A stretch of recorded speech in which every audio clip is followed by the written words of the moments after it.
I want to go through these 5 habits that make people instantly dislike you. Yes. So these are tiny little things that a lot of people do without even realizing that they're doing this sort of stuff. First one is... Oh my God, it's so true.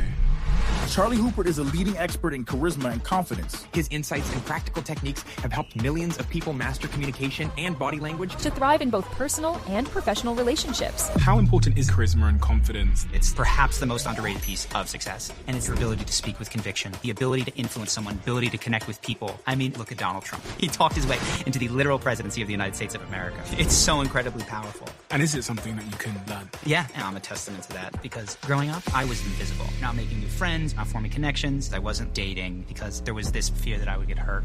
Where did that come from? Part of it was through the experiences that I had. One of them was being sexually abused. And I felt disgusted with myself. I was struggling and frustrated with the compensations I'd made as a result of it. And so I learned all the tips and tricks to develop confidence and became a completely different person. We're going to go through all of them. Amazing. So there's prey versus predator movement, which is tremendously valuable for first impressions. And then there's the charismatic traits, which women are attracted to. The 60-second hack to establish trust and respect. And then I have 6 charismatic mindsets for success. And there's plenty more. Listen, I've got time. Okay, so let's break it down. I find it incredibly fascinating that when we look at the back end of Spotify and Apple and our audio channels, the majority of people that watch this podcast haven't yet hit the follow button or the subscribe button, wherever you're listening to this. I would like to make a deal with you. If you could do me a huge favor and hit that subscribe button, I will work tirelessly from now until forever to make the show better and better and better and better. I can't tell you how much it helps when you hit that subscribe button. The show gets bigger, which means we can expand the production, bring in all the guests you want to see, and continue to doing this thing we love. If you could do me that small favor and hit the follow button wherever you're listening to this, that would mean the world to me. That is the only favor I will ever ask you. Thank you so much for your time. Back to this episode. Charlie, hundreds and hundreds and hundreds and hundreds of millions of people have benefited from your work, and tens of thousands of people have been through your university learning about something. If you had to explain in your own words what it is that you're doing for those people in a simple way, how would you say that? Take all the situations where you're interacting with another person, whether it's at your work, dating, friends and groups, and take the times that you're feeling that you're not grounded in that sense of confidence that you maybe have when you're sitting at home on the couch with your friend or your family, and bring the best version of yourself to those situations. I think a lot of people also want flowing conversations. They want to feel like themselves. They want to be the person that is respected and is admired. When they walk into a room, they want other people to notice them. That's one of the big ones that we hear from guys, is they want to be the person that anytime they enter a room that women and men take notice of them. It usually is an acute thing. So a lot of people show up because there's a girl that they liked and it's not going well or something like that. Or they went out for a promotion and somebody that they felt was less qualified than them wound up getting the job. So they come in with a very acute social situation that they would like to change. They'd like to get the girl, they'd like to get the job, they'd like to be the leader in their friend group. But when people have gone through the course, what I see is they speak more about a sense of joy in life and confidence, because I think that if you feel disconnected from people, I actually read a thing this morning that some guy said, I came here and I started applying your ideas and I got more tips at my job as a waiter, which was really cool. But also I felt as if I'd fallen into nihilism. Like things didn't matter anymore. And my ability to connect with people is shifting that for me. I feel more connected, less nihilistic. It's interesting because when people hear phrases like body language and charisma and confidence, they sound like tips and tricks and stuff. But when I think about the impact that these things have had on my own life, when I think about even presidential elections and how our society is designed and who rises to the top and who doesn't, so much of it seems to depend on whether you understand naturally or through learning the skills how to be charismatic, confident, how to sell, how to get someone else in some situation to believe you, to buy into what you have to say. So I guess my question to you is, how important is it? Like in someone that has the skills that you teach people versus someone that doesn't, how much of a trajectory shift is that going to be, do you think, on their life? To me, so there's the external question of what is it going to allow you to achieve in the world? And then there's the internal question of what is your subjective experience of your life? Starting with the internal, to me, it's almost everything. Like if you feel disconnected from the world, it is very, very hard to feel good, no matter how much money you have, no matter how much your six-pack abs are working for you. Like even if you have adulation and you have fame, but you feel disconnected from the people in your life, it is very hard to feel good. On the external side, I think it's tremendously underrated. And I think this is why people didn't see Donald Trump coming. Yeah. Because does he have the best policies? Does he have the best record? Does he have any of these things? He is clearly someone who has gotten to where he has by talking. He talked his way into the literal presidency of the United States of America. And if I look just at my own life, at people who were advancing at work, and then when I started focusing on this stuff, it was not the best analyst. There was a guy who was a better analyst than me, and he did not get the off-track promotion that I got. And it was just because I'd made closer connections with the president of the company than he had. And so I think it's wildly underrated. I think a huge myth that people get is that if you get good grades, do what is asked of you in the job description, are generally kind and friendly, and speak honestly, that things are just going to work out for you. But there is a missing piece, which is, do other people connect with you and like you and want you to succeed? And I think it's perhaps the most underrated piece of success, which is why I put all my attention there. This wasn't like a play at making a lot of money or having a big YouTube channel.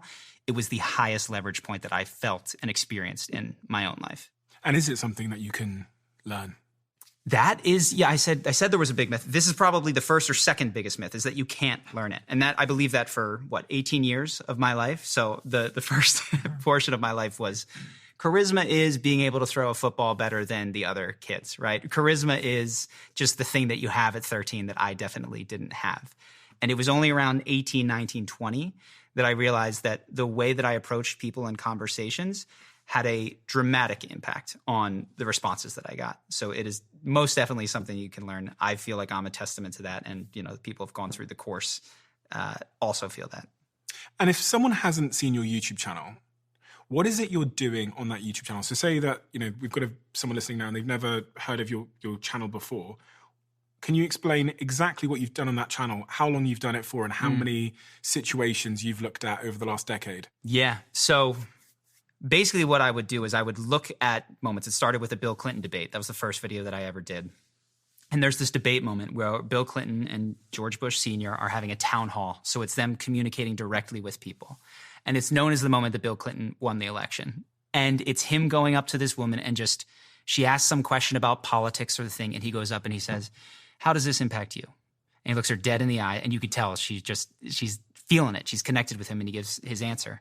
So it's us breaking down those sorts of interactions. Some of them are in politics, some of them are on talk shows, and some of them are scripted TV shows where I'm just saying, hey, this is obviously a script, but it would work in real life if you did it like Jon Snow did in Game of Thrones or something.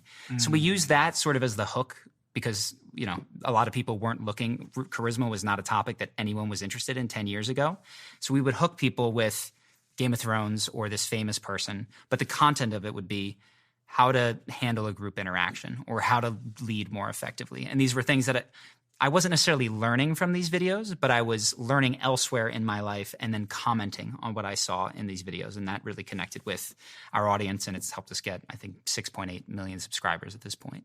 It's incredible. And it's actually such an unbelievably powerful way to do it by showing both real world examples, but also fictional examples. And I was even watching you break down certain interviews, the famous Jordan Peterson interview with Kathy Newman. Kathy Newman, that one's great. And you break down exactly what's going on kind of both sides and how Jordan ultimately ends up winning that argument by kind of holding his position and Kathy trying to put words into his mouth, etc. All of those things. But you break down moments from history, moments that we all know from movies, and tell us exactly what's going on in terms of like human connection, conversation, persuasion, leadership, influence in those situations. Incredibly fascinating. So let's talk about you. Yeah. Because people will look at you now sat here and they'll think this is a guy that's always had confidence. You're a good looking guy. You're someone that is clearly a great conversationalist. You exude charisma. But if we were to wind back, I know that that's not always been the case. Yeah. Yeah. So take me back. You did your research. So I grew up extremely shy and still am today an introvert. I mean, you could probably see if you flash 5 or 6 minutes back to the beginning of this interview, like I started off nervous. I feel very comfortable now, but my default state is one of shyness, reservedness, and nervousness. And so that was just how I was for the long time. And when it came time to graduate high school, they had these superlatives that they would give out. And I had a class of about 500 people. And my superlative was most likely to break out of his shell in college. So I was well known, but I was well known for not saying a lot. So people like didn't know me and then voted for me as the person who one day would show up and reveal themselves to the world, I suppose. That didn't happen. I didn't break out of my shell in college at all. I continued to do the same. I had a small group of friends. I wasn't like dating or anything like that. And then it was only when I was about 19 years old that I studied abroad and had gotten so sick of the experience for me at that time in my life of having a massive crush for usually a year, forming a entire relationship in my head that we would one day have, and then having that not materialize because they weren't interested, or if they were interested, I could quickly talk them out of being interested just by my general awkwardness. That had happened so many times that I was done with it and frustrated. So when I went abroad, I made it a mission to figure out what was going on and shift it. And it was actually very helpful. And when people ask me, how do you begin to change these things in yourself? Shifting your environment is so impactful. Probably one of the most impactful things, because what you don't realize is that your friends and family who love you very much tend to not like shifts that you make to your habits, particularly the way that you socialize with other people. But when I gave myself the freedom of being abroad, I tried everything. You know, I worked on my eye contact. I read every book and would just run little personal experiments, some of which didn't go well. There was one period of time I remember where the experiment was big eyes. And so I'd like walk around. It's so nice to meet you. And you immediately recoil your head. I swear I did that probably for a week until somebody said, dude, what are you doing with your eyes? Stop. Really? Yeah. He was a good friend. I appreciate him for that.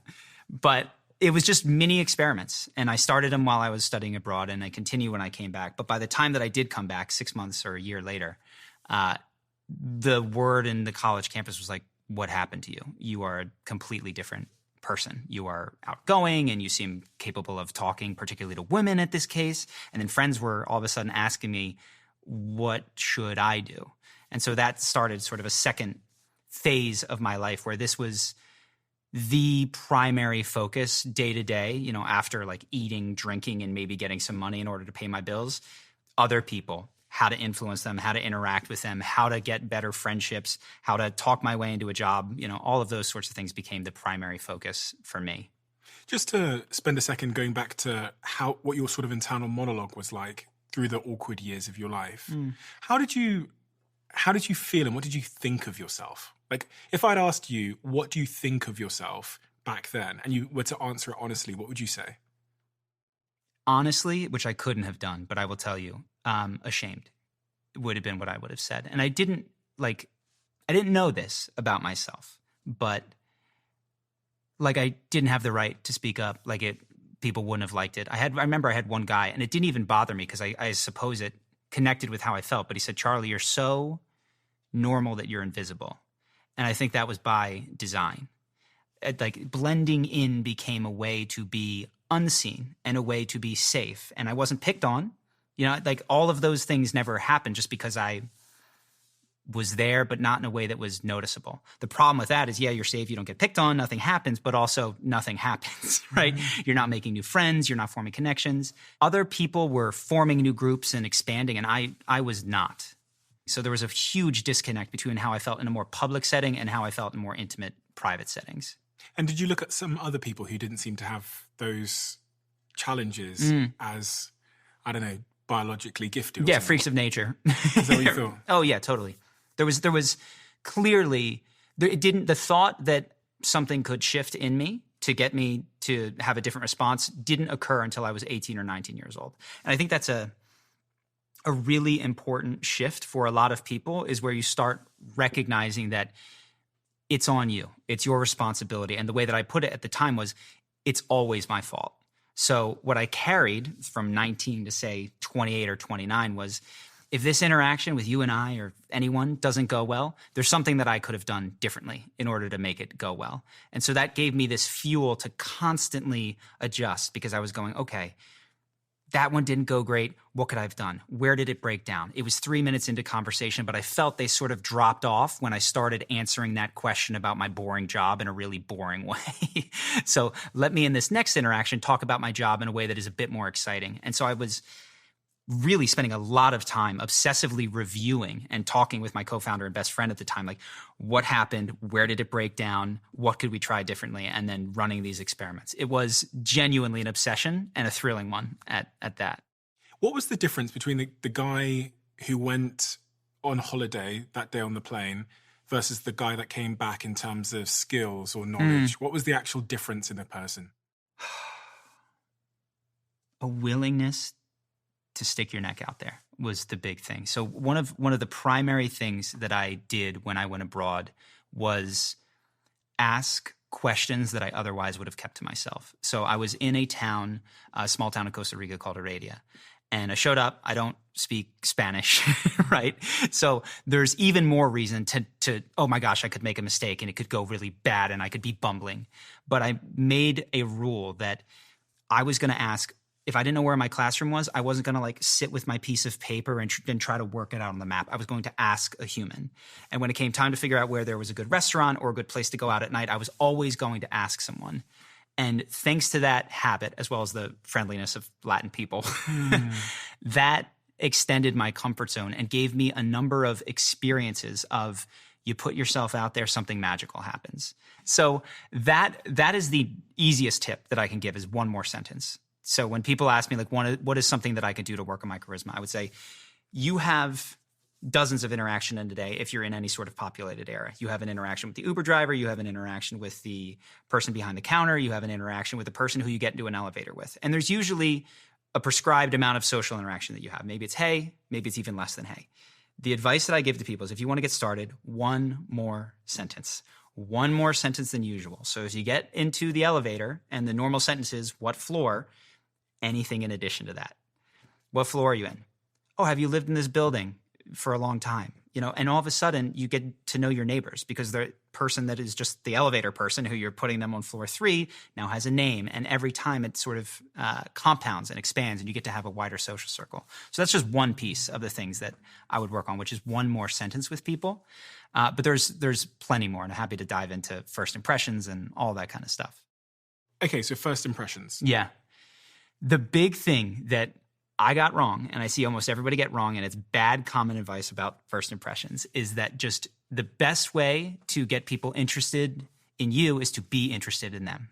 And what I found is that is generally true, but it ignores the realities of status, which is, I'm sure you experience this, but a lot of people come up to you, they're very interested in you, but that doesn't mean that they're going to make a good first impression on you. It means that you might have compassion for them. It might even mean that you might feel love for them, but it does not mean that you're going to want to follow up and spend time with them. Probably you've experienced, I don't want to follow up with this person and spend time with them, even though I see their sincerity of their interest. No comment. and I've been on both sides of this, right? I've been the person who is just so interested in you. There's a few things that if you just do this before expressing your interest in somebody, changes the whole game. So fun, trust, respect. If you, and this can take 60 seconds or less, can communicate that you are fun, that the person can trust you, and that there is something to respect about you, and then you express your interest in that person, it will completely flip the dynamic on its head. So we can break it down. Please. Fun. There's a ton of ways to handle this, right? You can crack jokes, you can do all sorts of things. But the easiest way to add fun to an interaction is you take the first question that almost everybody asks you, which is, how are you? Right? These are the gimmies that we just say, fine, good, how are you? Oh, there's a fire, whatever. And be more enthusiastic than fine. I would always say be better than good. So if somebody comes up to you and they say, how are you doing? You can be fantastic or wonderful or great or ecstatic or electric. And there's a whole separate conversation about how to make this real inside of yourself, because I'm not asking you to paper over anything. I think that was a mistake that I made early in my charisma career of just too much fake it till you make it. Mm-hmm. But if you can genuinely cultivate those feelings and share them, that level of enthusiasm is fun. Crack a joke, you got fun. Okay. Trust. This is a lot of nonverbal stuff, eye contact, body language, the way that you shake someone's hand. But it also comes down to if the person feels like you are trying to get something from them. And there's a number of things that tip us off to this. But one of these is when you overqualify yourself, which is in direct competition with this need to establish yourself, right? So there's these, we want to establish that we're interesting people. We have things going on that you might want to connect with. But if we drift over into name dropping and selling, we're going to alienate the trust. So the place that I focus most on with people is in most places that I've been, how are you? Where are you from? What do you do? Are like 3 of the most basic questions. Go to a college campus, it's what's your major? We all have these, and you can think of them now if you're in the audience. We have these things that we hear all the time, and we probably have habitual answers to them. Yes. And these habitual answers are usually not great. Yes, mine is so bad. Yeah. I just remembered mine, actually. People come up to me and they say, God, you've been so busy. And then I'll say something like, yeah, always. And then the conversation's over. Yeah. They've got nothing to hook you to or hook onto there. So you're able to get away with that. And one of the things that people do is they build a tremendous amount of competence and power. And then all of a sudden you can drop this to a degree because people are still interested because they know you from Dragon's Den or some other things. Yeah. But if you're out there and you don't have that yet, like I didn't when I was 19 and 20, or you just want to have more engaging conversations and you want to bring in people that you genuinely connect with, reverse engineer the conversation that you would like to have. So you could, I have 6 charismatic mindsets that I think about. One of them is go there first in humanizing the interaction. And so this can mean if you're in a group of people that are all really stiff and nervous because they don't know if it's okay, crack the first joke, be vulnerable first, give the first compliment, like lead the interaction in the way you want to go because that's what everybody wants. Like we don't want to be suits. We don't want to be roles in a company. We want to be humans. And that stuff is, everybody wants that. And whoever goes first becomes the leader. Okay. So in your interactions, you're getting asked, are you busy? So if you could go there first and do the thing that you're wanting them to do and work that into the answer of how you're busy or are you busy, that is going to lead the conversation in the direction you want. So as a, for instance, I don't know if this is, are you busy? You know, I have been, but one of the things that I've really been struggling with that I haven't figured out yet at this point is, you know, I'm having some relationship issues, or I'm having this or that and the other thing, but like sharing the real thing a level down beneath the surface level stuff that you're tempted to share with people is going there first and making it okay for them to do it. And then you say, what about you? Versus they say, hey, how's it going? You're so busy. You say, oh yeah, man, been busy. How about you? They're just going to match you, especially given your power as the leader of the company. They will just match what you do. But if you go there first, you give people permission to go deeper. So a lot of people, for instance, what they might want is they want, the thing that they care about is they care about their job. They love what they do and they're really interested. Or maybe they hate their job and they care more about their free time and their hobbies and the extreme sports that they do. So in these questions of how have you been, what do you do, where are you from, I have a worksheet in our course that helps people walk through what a good answer could be that would leave hooks for the person that is an extreme sports enthusiast or does, have an interest in that particular niche that they're interested in to hook into. But if you were to ask me where I'm from, and let's say that I want to connect with you in a number of different ways, but the thing that I really want you to know is that I have an interesting business. I could say I'm from Philadelphia. And we're done. Oh, cool. I've been to Philadelphia. Or no, my friend's brother went there. Is it cold in Philadelphia? Yeah. Like this is where we're going to go. Now we're on weather and sports, which is where most conversations go. But if I say, I grew up in Philadelphia, but I never really fit in there. Like a lot of the people in that area wind up spending their whole lives within 20 minutes of where they were born.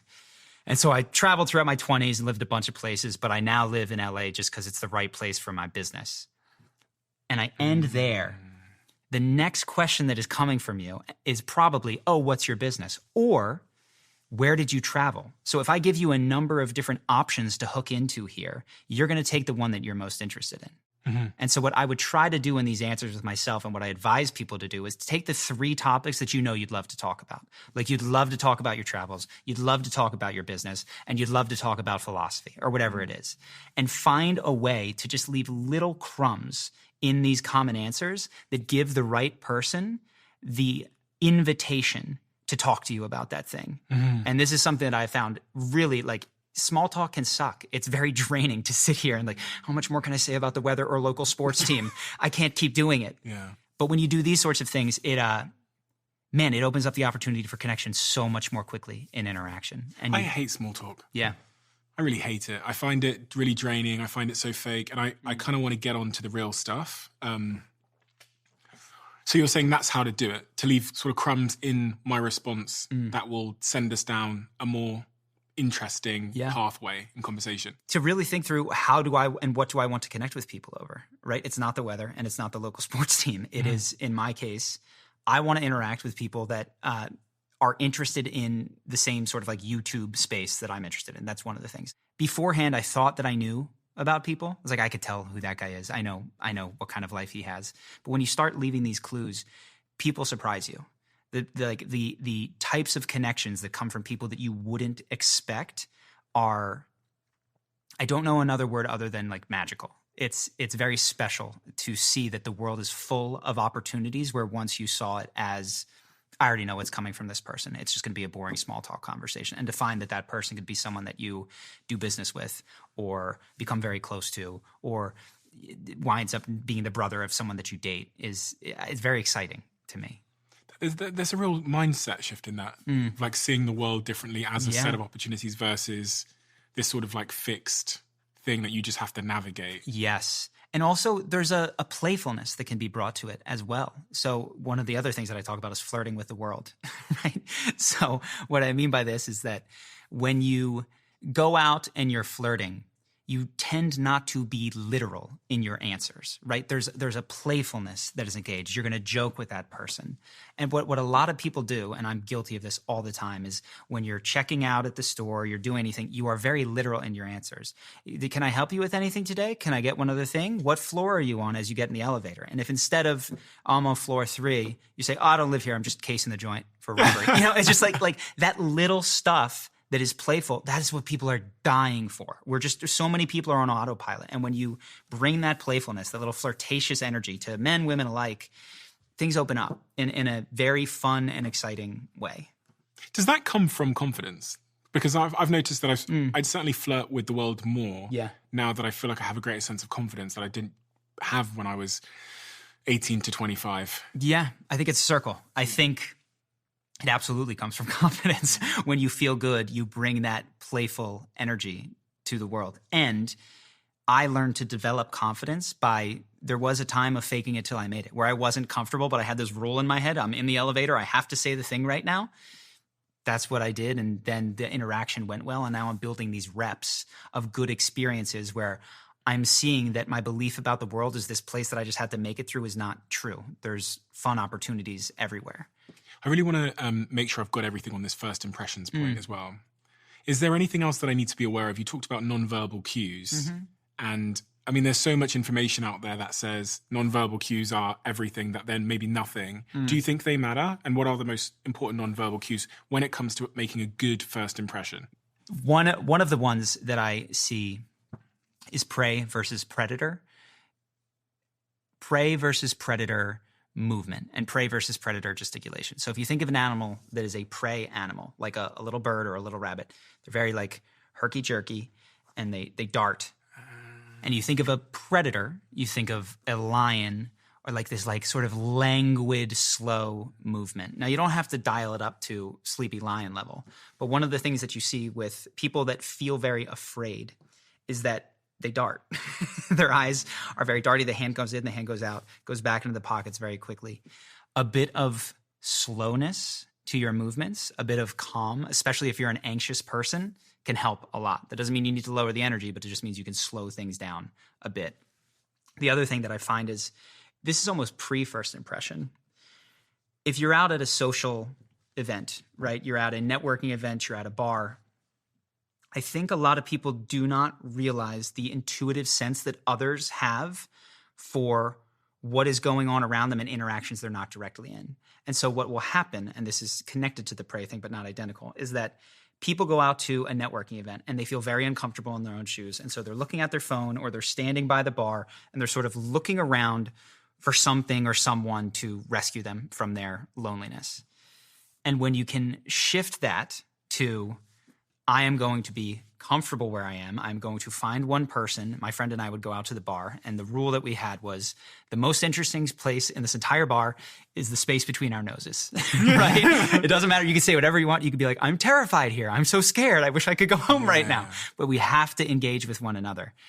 It was remarkable how much easier it was to start conversation when it was started from a place of we're enjoying one another's company and being playful and having a good time here versus two of us just sort of like standing at the bar going like this. Looking around for attention or for... So those are two things. One, prey versus predator movements. And two, are you exuding this vibe of I don't have it, somebody else does? Okay. That people have a unconscious sense that is happening around them. And so making it a conscious point to, I'm going to be cool in my own space. When I interact with someone, I'm not going to make them a stepping stone to another person that I'm more secretly attracted to or has the job that I want. I'm with this person now, and then I can move on. That had a huge, huge impact on the ability. Like, first impressions became easier because of the pre-first impression. Mm-hmm. I mean, there's so much I wanted to dig into there. On the prey versus predator thing, what is it about slow movements that make someone appear to be higher status? Because as you said it, I immediately thought of the lion, and then you were talking about some little like rodent that's kind of like darting around and is anxious that it's about to be eaten. And then I thought of the lion, which is kind of just slowly moving. And then I thought of business contexts where you've got the leader in the room who is kind of sat back in their chair, they're doing things in a more considered way, and maybe the intern who's like dropping the paper and like like hitting the glass accidentally. And it's so interesting because it's so true. Yeah, it's safety. Safety. It's safety. I mean, prey animals are hunted, and that's what you have to be, head on a swivel. If you're a prey animal, you want to move slow, you're dead. It's over. We're animals that are highly attuned to social status. And so when we feel low on the totem pole, we feel less safe. And so one of the ways that we exhibit that is we move more quickly. We have our head on a swivel. We have to be aware of everything that is going on. We can't take our time because we don't, at some level, that mammalian or reptilian brain is telling us that we are unsafe in this environment, or at least less safe than the leader who feels very slow. Another thing that you'll see in terms of status and people who feel is the ability to be seen looking at others. And so one of the things that happens, and this is, I don't mean, I can explain how this doesn't contradict the point about focusing on someone else, but when you do turn your attention to someone else, what you'll see the guy at the bar who feels uncomfortable or the intern do is they'll often look with their eyes, but not with the rest of their body. They're doing this sort of stuff because they're afraid to be seen looking. But when you take the person who is more comfortable, they will turn their head and sometimes their chest and their whole body towards others, and they can be caught looking because they're not threatening that other person. They're not harming them. They're not, they're comfortable versus there's a fear of if they see me looking, I'm in trouble, right? And so these are little, I wouldn't say that you need to spend all your time focusing on these hacks, but they work both ways. So it's one thing to notice that, but if you actually consciously go to the body, I think this is one of the fastest ways to influence how you feel, like state in the moment. Instead of doing this and the prey darting and the sitting with the hands in the pockets, right? That creates a loop of feeling uncomfortable.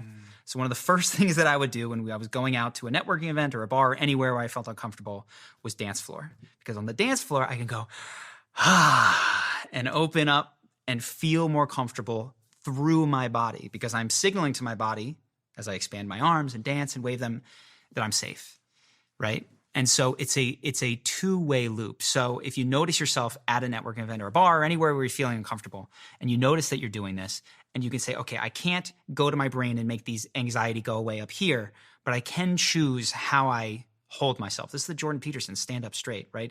There's this body loop feedback that we get. And if you do it by opening up your body language, revealing your vulnerable spots, which are the parts that you have veins, it's your neck, it's your inner elbow, it's your hands, right? Standing like this, a little bit more open. That tends, and I can feel it now. I don't know why I didn't do it at the beginning. I'm a little bit rusty, geez. I feel immediately more grounded, right? I feel immediately more safe, comfortable, and like I can take my time in this interaction rather than having to get the answer right for you, right for the audience, like I might have when I was going like this. I was going to say before you pointed that out that it's really self-fulfilling. Like the intern who's on edge, who's dropping the paper, is then going to make certain behaviors which are going to kind of reinforce their insecurity and low status, which is then might be pointed out. They might notice it themselves, which makes them feel shit again, which makes them more on edge and twitchy, which is going to increase the probability that they conduct some kind of behavior, and it's this downward spiral where you're like, you feel stuck at the bottom of that. And you're saying that by influencing the things you've described, moving a bit slower, being expansive with your body, you can start to trigger the loop from the other way. You can start to make yourself feel safe. If you feel safe, you're more likely to do the higher value things, which make you feel safe, and you spiral upwards potentially. Yes. Yeah. This is not an insight unique to me. Tony Robbins, when at his events, I don't know if you've gone, they talk about incantations, or one of the things that he does is prior to going on stage, and he advises people to do this before they have a big moment, is he will like bang his chest and go, hoo, hoo, hoo, in his Tony Robbins way. And he'll have oftentimes a phrase that is like, I'm here to inspire, or like, I love myself, I feel wonderful. And I would do this before I went out, right? Before I got in the taxi, before I went anywhere, I would go, I love myself, I love myself, I love myself. And I would just build this physical body energy connection.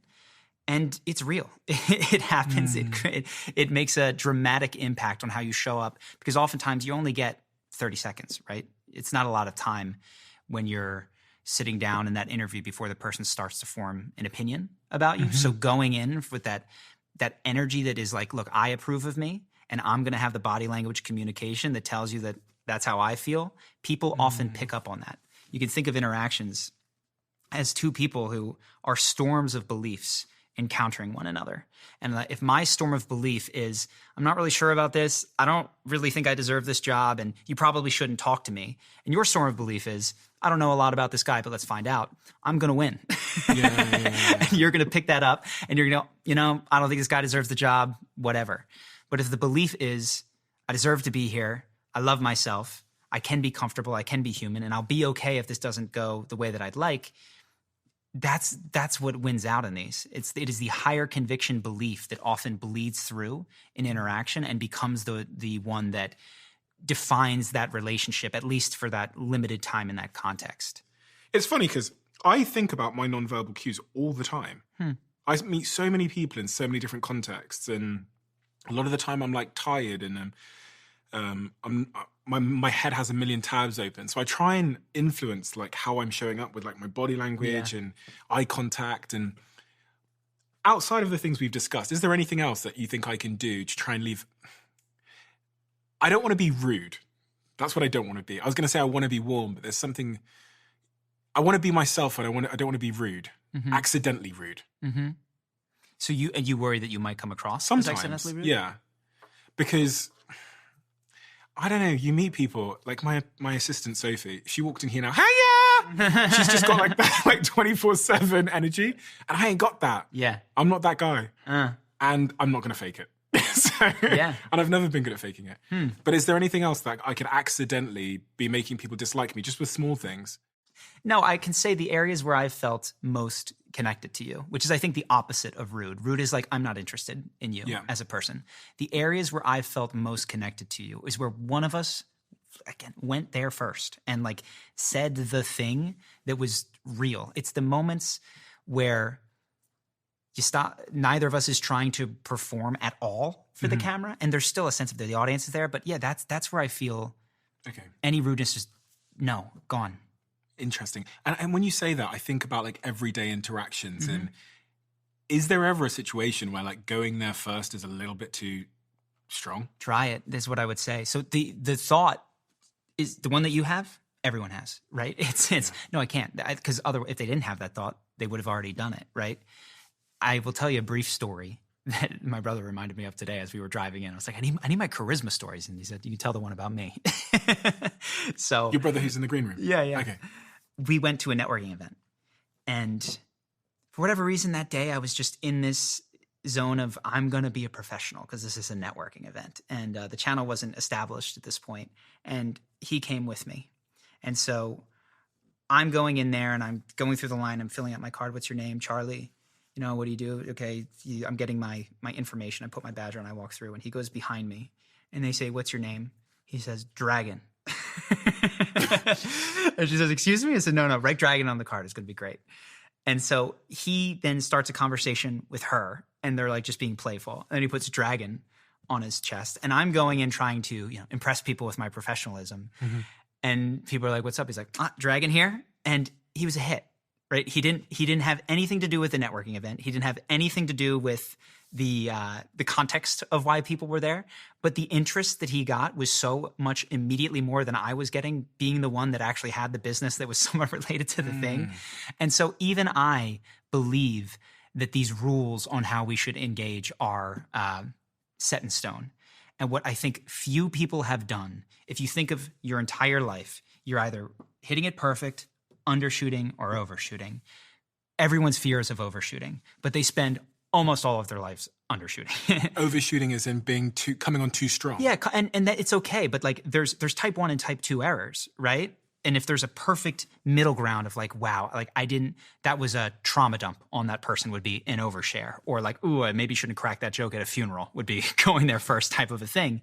We have less than a dozen of those usually in our life, and we have hundreds and thousands of undershooting. So what I'm encouraging people to do is take the risk of the overshoot, because you're already missing. Like you're under what is available to you in terms of the potential to create connections. And the question here is, which I think informs all of this, is your goal to blend in, get through, and not make a splash? Or is your goal, what is your goal? And for me, it's like, I want to connect. I want to connect with the people that would most connect with me. And in order to do that, I have to be willing to be seen. Okay, so on the other end of this, what are the mistakes people make that cause disconnection? Talking about yourself, is that? I don't think so. In what sense? So like if you walk into a room and you immediately start talking about yourself, is that going to be, if you're over talking?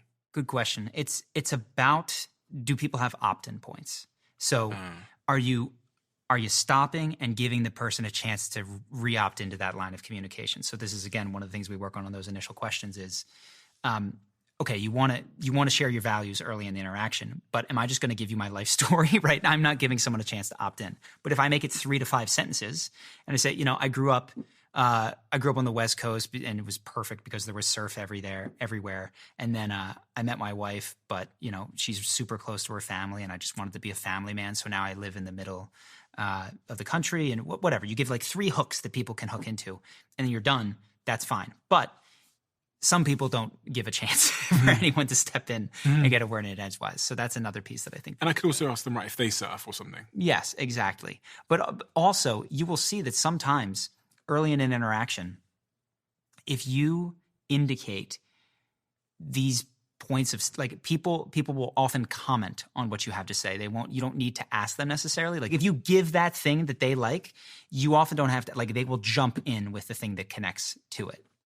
So interesting. Throughout this conversation, you've repeatedly made reference to the fact that connection happens at a deeper level, but also the paradox is that we don't walk around offering the deeper level. Which is what I've always figured out and like found out on this podcast is the deeper the conversation, the more I feel like connected to the person. Yeah. And yeah, it's really interesting. I was just thinking about interactions that I've even had today, and like the person that I spoke to in the gym, would I have rolled up to them and what could I have said to them that would have been got us past the fluffy small talk? Because I met someone in the gym that I've known loosely known. Yeah. And it was one of those interactions where they go, "Hey, how are you? You're in LA now? Hey, yeah. Where are you going to live?" I'm like, "I don't know." And then like, "So yeah, fires. Are you okay? Yeah. And I just... So let's do this. Where are you going to live? I think I even probably asked you or everyone's asking because I've posted on Instagram. Yeah. Take a person in the gym. You don't know anything about them. And I know context, it's going to be dependent on what you want to learn about them. What types of things do you wish you could connect over more? And I know there's this sense of like whatever they want, but like you clearly care about business. You clearly care, like what opportunities do you want to open up for yourself? Do you want to find a surf buddy? Do you want to find what is it? Yeah, so in that particular conversation, I think because I'm kind of new here, maybe what I would have been interested in is I actually really wanted to know something about their professional life that they told me about previously. But also, I'm like looking for friends here. Yeah. Cool things to do, people to see, new networks. Amazing. You got it. So it's, Where are you going to live? You're like, honestly, I'm not sure. I'm looking for cool places to live, cool places to go, new networks of people. I should have fucking said that. Yeah, and it's so I think it's what we mentioned earlier. But the thing that happens is that people try to get through rather than connect. And I think that informs a lot of the questions that people have. They say, yeah, but couldn't it go wrong? It's like, yes, it could. But you have to consider that not connecting is also it going wrong. Like the number of chances that you meet to connect with your potential spouse, a potential incredible friend. I don't want to be nightmarish or scary for people, but like the amount of incredible people that have walked in and out of all of our lives is saddening, right? It is, yeah. Because we didn't say the thing, and it's like, oh my gosh, you guys would have connected so well if just one of you could have like put it out there, the thing that you were interested in. But it just doesn't happen 99% of the time. There's a certain individual listening right now who really wants to connect. In fact, they feel so disconnected and so lonely in their life. And they're hearing everything you say, but there's a barrier that has always stopped them adding one more sentence, going deeper with the stranger. And no matter how much they listen to this kind of advice, they still go through their life in this state of kind of getting through life, not connecting. Do you have any idea, A, is that true? Like, does that person exist and have you met them in your audience? And B, like, what is step one to starting to break down that barrier? Because I think I even feel a little bit, as you were speaking, I was thinking, yeah, like, why didn't I say that in the gym today? Like, what is it about me that meant that I just tried to get through and get back to the weights? It's like a bad habit, or?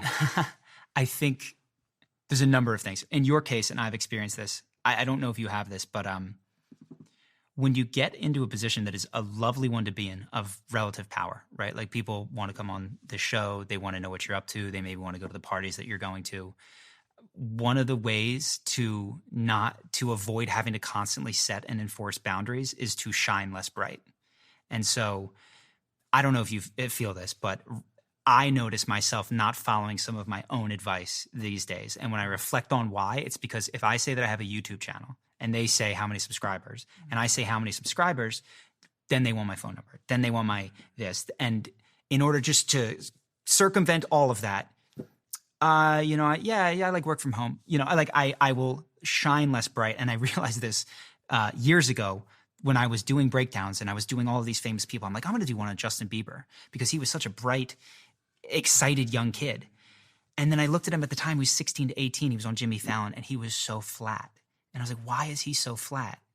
And then he cracked a joke and the audience, rah! It wasn't even funny. It was, oh my God. And so if you get to a position where any sort of output from you calls in this just wave of attention and energy, people often shut that down, which is a sad thing. And I want to stop doing that. And people shut themselves down. Yes, they shut stop themselves making an down. effort. Because then you have to have boundaries. And you have to tell that person, hey, I don't give out my Instagram. Or I don't want to trade numbers. Or you have to find a way to navigate disappointing other people that are interested in having a deeper connection that you don't feel it with them. Does that happen with like beautiful people as well?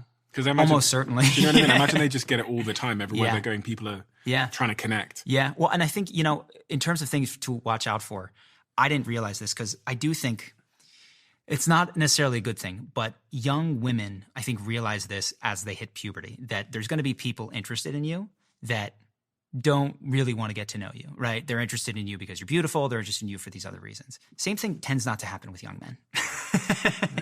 And so I got to 19 and I wasn't wanted in any of the locations that I was at, right? And so there was a ladies' night, but I couldn't get in. And so people were very honest with me. I got direct, clear feedback about the type of people that wanted to connect with me. And if someone did, it was only ever because they wanted the pleasure of my company. There was nothing to get from knowing me. When things started to boom, I was not prepared for the ways that people adjust and manipulate when they perceive that someone has power. And so people entered my life that I thought liked me, and I realized later liked my ability to provide a paycheck or my ability to do this. And it was very sad for me. It was really, really difficult to experience. But as I withdrew and stopped making videos, and said, I'm not running this business. My co-founder is going to take, he's in charge of the paychecks from here on out. The people that almost immediately withdrew from me was I'm very grateful to have seen it, but was unprepared for the transactional nature that can happen when you start to accumulate power. And I say that because if there's particularly young men, but it's true of women as well, just be aware that as you grow and hopefully become more powerful in the world, the level of deception and the level of even just in the lightest, like people trying to please you and make you happy is going to escalate. And you're going to need to develop a discernment that I just never needed when I was in my young 20s. To understand who's trying to manipulate you and get things from you and what's real. Yes, to understand the subtle difference between like who likes me for me and who likes me for these status things that I am connected to or can provide. And yeah. I mean, is there any such advice you can give someone to figure out whether they're being used or the relationship is authentic and real? Yeah. Well, I can give some not to do's. That's where I'm at today. Yeah.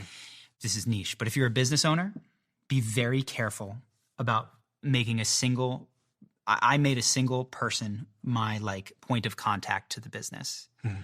And that meant that any feedback that came from like the front lines of the business was coming up, funneled through him and spoken to me. And any like thing that I said to him was then distributed to the business. And I wasn't doing enough direct connecting with people on the ground.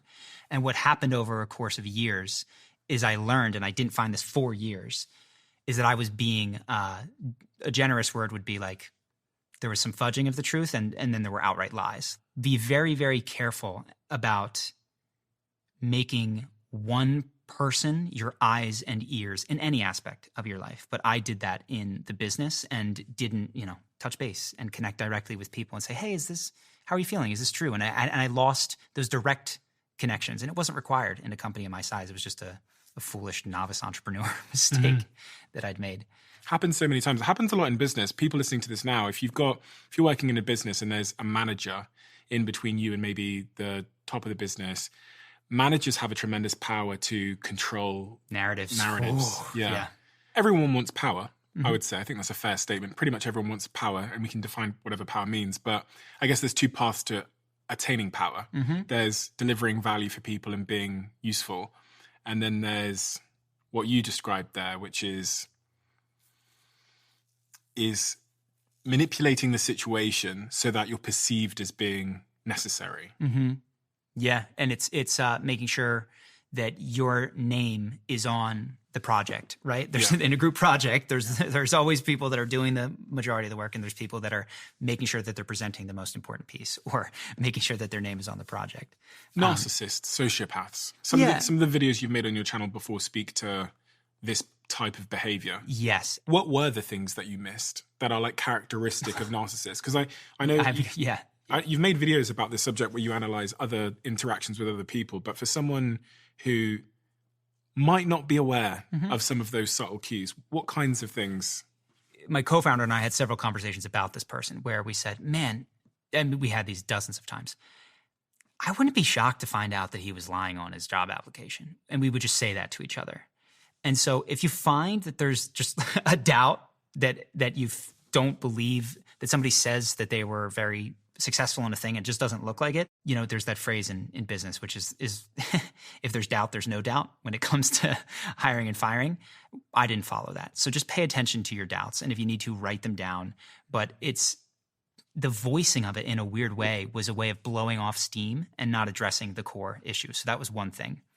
And then I think the last thing is it's this, I felt guilty verifying. I felt guilty verifying his job application. I felt guilty going to the guy that he said had offered him a job, whose number I had, and saying, hey, wanted to check on this, because that would have been an indication that I didn't trust him. And it was my way of saying, I trust you. I know you won't hurt me, and maybe you can trust me that I won't hurt you too.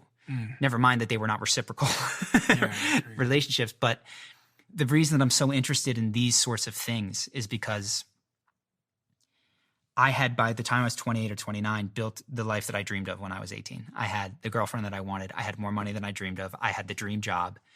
And it fell apart because these core things hadn't been addressed. And when I say fell apart, it wasn't like the world took it from me. It was like I fell apart in my ability to sustain them. Or it fell together.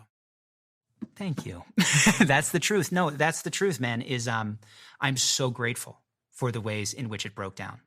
And I think there's many times in my life and when I've seen other people where they get fired or the thing doesn't work out or the first business fails and you're like, oh, it fell apart. And you're right. It's you get 5 years down the line. It's like, no, man, that fell together. Yeah, because if it wasn't you being your true, aligned, authentic self, whatever that means, then it wasn't real anyway. Mm-hmm. It was something you were holding together. And it sounded like it was exhausting to hold that together. Yes, unconsciously, very. Life shouldn't be exhausting to hold together. So if you're exhausted holding your life together in the relationships and the people, then it's not sustainable and it's not real. Yeah. Well, I'm curious in your take in business on this, because I've since found business mentors that there's so many mentors that are like, here's how to build your business so that you can sell it. And the implicit understanding there is that this thing is a pain in the butt. Yeah. You don't want to have it, and you'll be happier when you can get rid of it in exchange for a lot of money. And there's a guy, Joe Hudson, who I've mentioned before, who talks about, what if $1 billion business was not a business that was valued at $1 billion, but it's a business that you wouldn't sell for $1 billion? The things that you got to do, like if you had to sell it and you could never do that thing again, you wouldn't take that deal. And when you think, how would I run this business if it had to be my $1 billion business today? What sort of things would I allow myself to do? What sort of things would I cut out?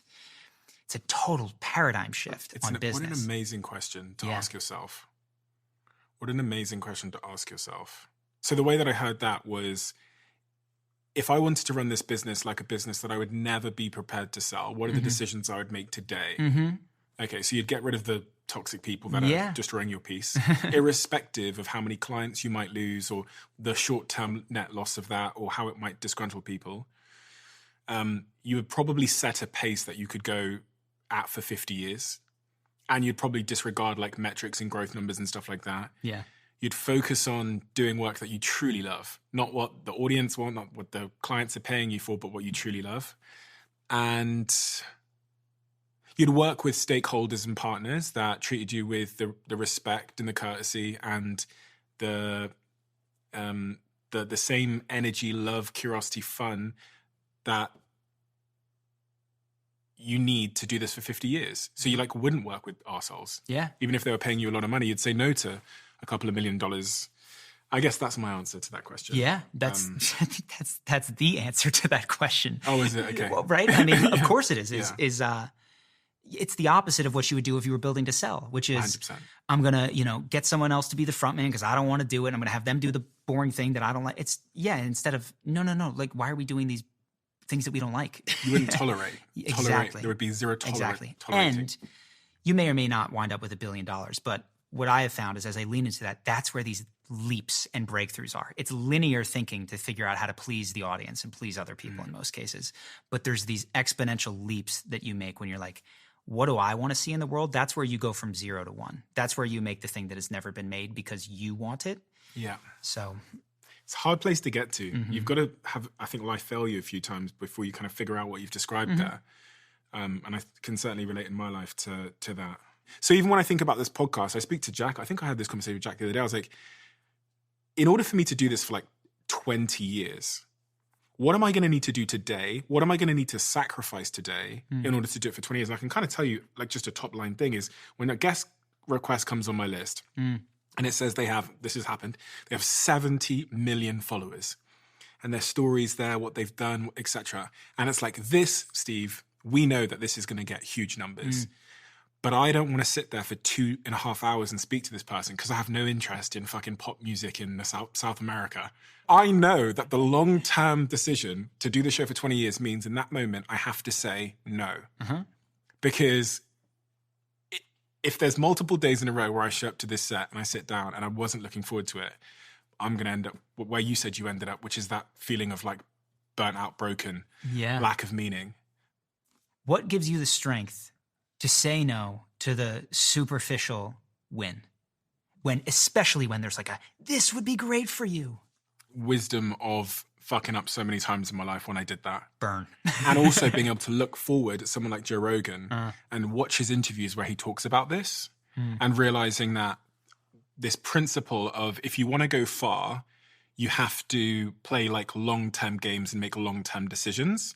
And so now knowing what a short-term decision is versus a long-term decision, and actually being really aligned with Jack, who runs this show, because me and Jack are aligned on these things now quite intuitively. And we've kind of learnt together. We've like made the short-term decision, gone, fuck, that was a bad idea.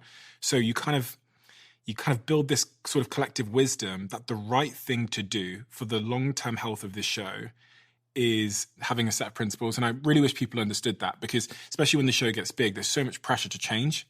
I've got a good example. I wasn't going to say this, but I think I should probably share it because this is the Diaries here and we're meant to be sharing our diaries here. On the last episode we uploaded was a debate format with 4 guys on it, and we're talking about the world and stuff. It's the first time we've ever done that.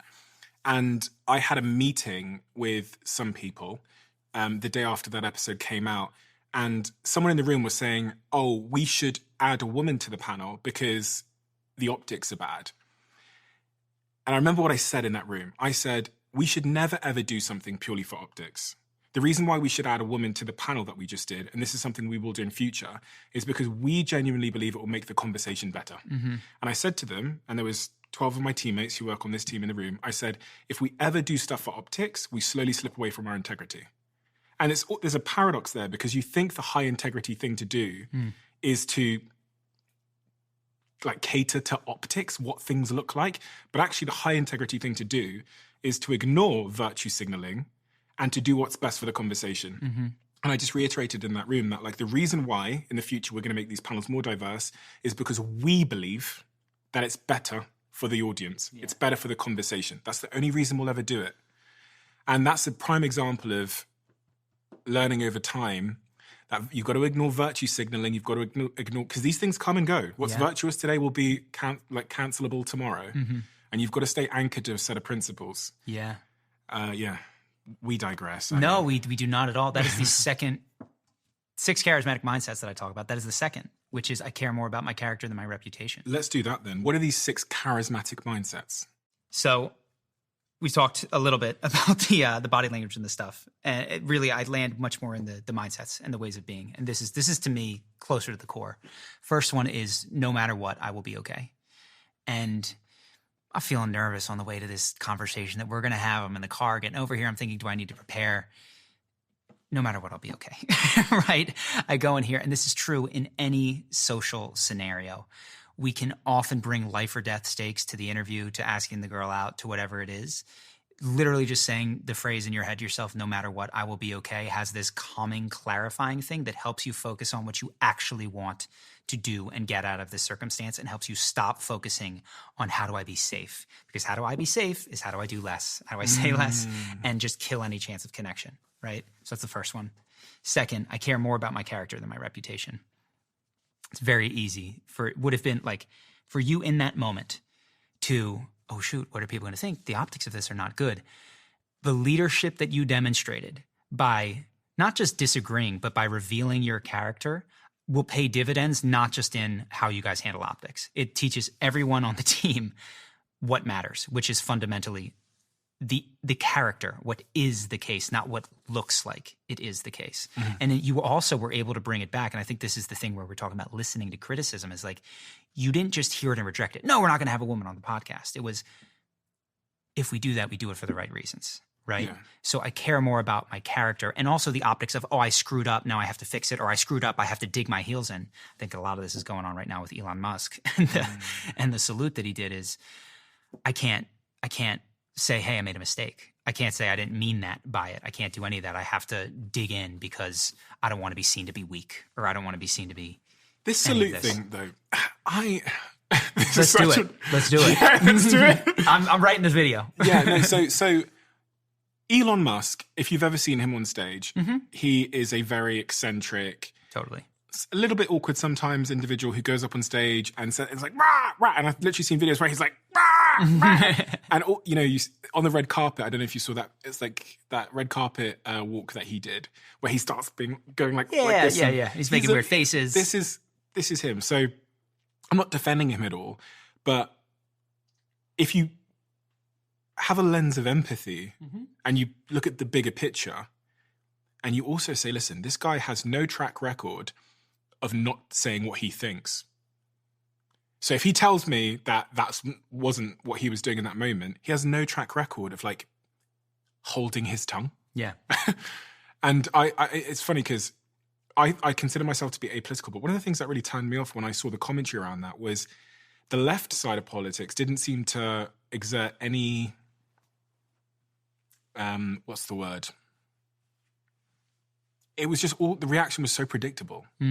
I watched the video and thought, oh no, he's just being Elon Musk. That's what he does on stage. Just a bit wacky. And then the whole like, oh no, he's a Nazi. This is a Nazi salute. I just thought, I find it to be disingenuous. Yeah. Well, there's a ton here. Politically, I think this is why the left loses elections. Yeah, I know. It's because there's so much winning. There's so much happening that you could critique today. Trump launched a meme coin. You know what I mean? Like there's like, you could speak on so many things, and to put the focus on this is why they continue to lose elections in the United States of America, because I agree with you. I don't see any reason to believe that this is a hidden reveal of Elon's politics as regards the Third Reich at all. It's like the guy's a weird dude who moves weird, and he literally afterwards said, "My heart goes out to you." And his response to it on Twitter, which is complicated by the mass media, right? Because I'm going to make this video too. The ability to say sorry in personal relationships is fundamental and critical. And if you can't own your mistakes and apologize to someone, you will erode every relationship that you ever have, because you will make mistakes. And if you can't repair them, it's like a bridge that never gets any maintenance. It doesn't work. Do you think he should have said sorry? This is the question when we're talking about a couple of things: mass media. And then I think there's a space between sorry and that wasn't my intention. And instead what he did was, because I think what he should have said was, that wasn't my intention. What he said instead was he made a bunch of puns about like different Nazi stuff, like random things.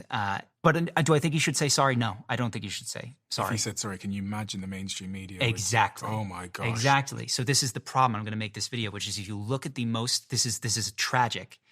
The way that we have culturally ruined saying sorry, like with our media, because if you look at the most powerful men, Andrew Tate, Donald Trump, Elon Musk, they all got the memo. Never apologize. Never, ever, ever. It doesn't matter what you did. Never apologize. And what do you get as a result? More power, right? Because when you do say sorry, even if it's appropriate, and even if it would have been appropriate in a private circumstance to do that, the outcome in the media loop, if you look at, you could take someone going back to like Aziz Ansari, who had a Me Too situation where the girl was unhappy with how the date went, but it was all consensual, but she felt pressured by him. And he went on a like very deep, heartfelt apology. Destroyed, end of his show, completely over for him. Years later, people look back at that story with a different cultural lens and go, yes, you're sorry for that. Of course, that makes sense, because that's the appropriate response. I'm really sorry. That wasn't what I wanted. That wasn't my intent. I didn't want it to go that way. Or I didn't want you to feel that way as well. And that human response translated to the mass media is so destructive to your career, it's really tragic, because that's the type of thing that you would want to have two people hash out and find resolution to themselves, but doesn't appear to be possible in global media today. It happens on both sides. It's the right mischaracterizing the left mischaracterizing the right. And especially through this election cycle, I just saw that over and over again, because as someone who genuinely believes, when I'm at home alone and I'm watching these videos, genuinely believes that I'm apolitical. I find good things on both sides. I find things on the left that I think that's correct, and I find things on the right, especially as it relates to some things around business, that I think, okay, I think that's the best thing.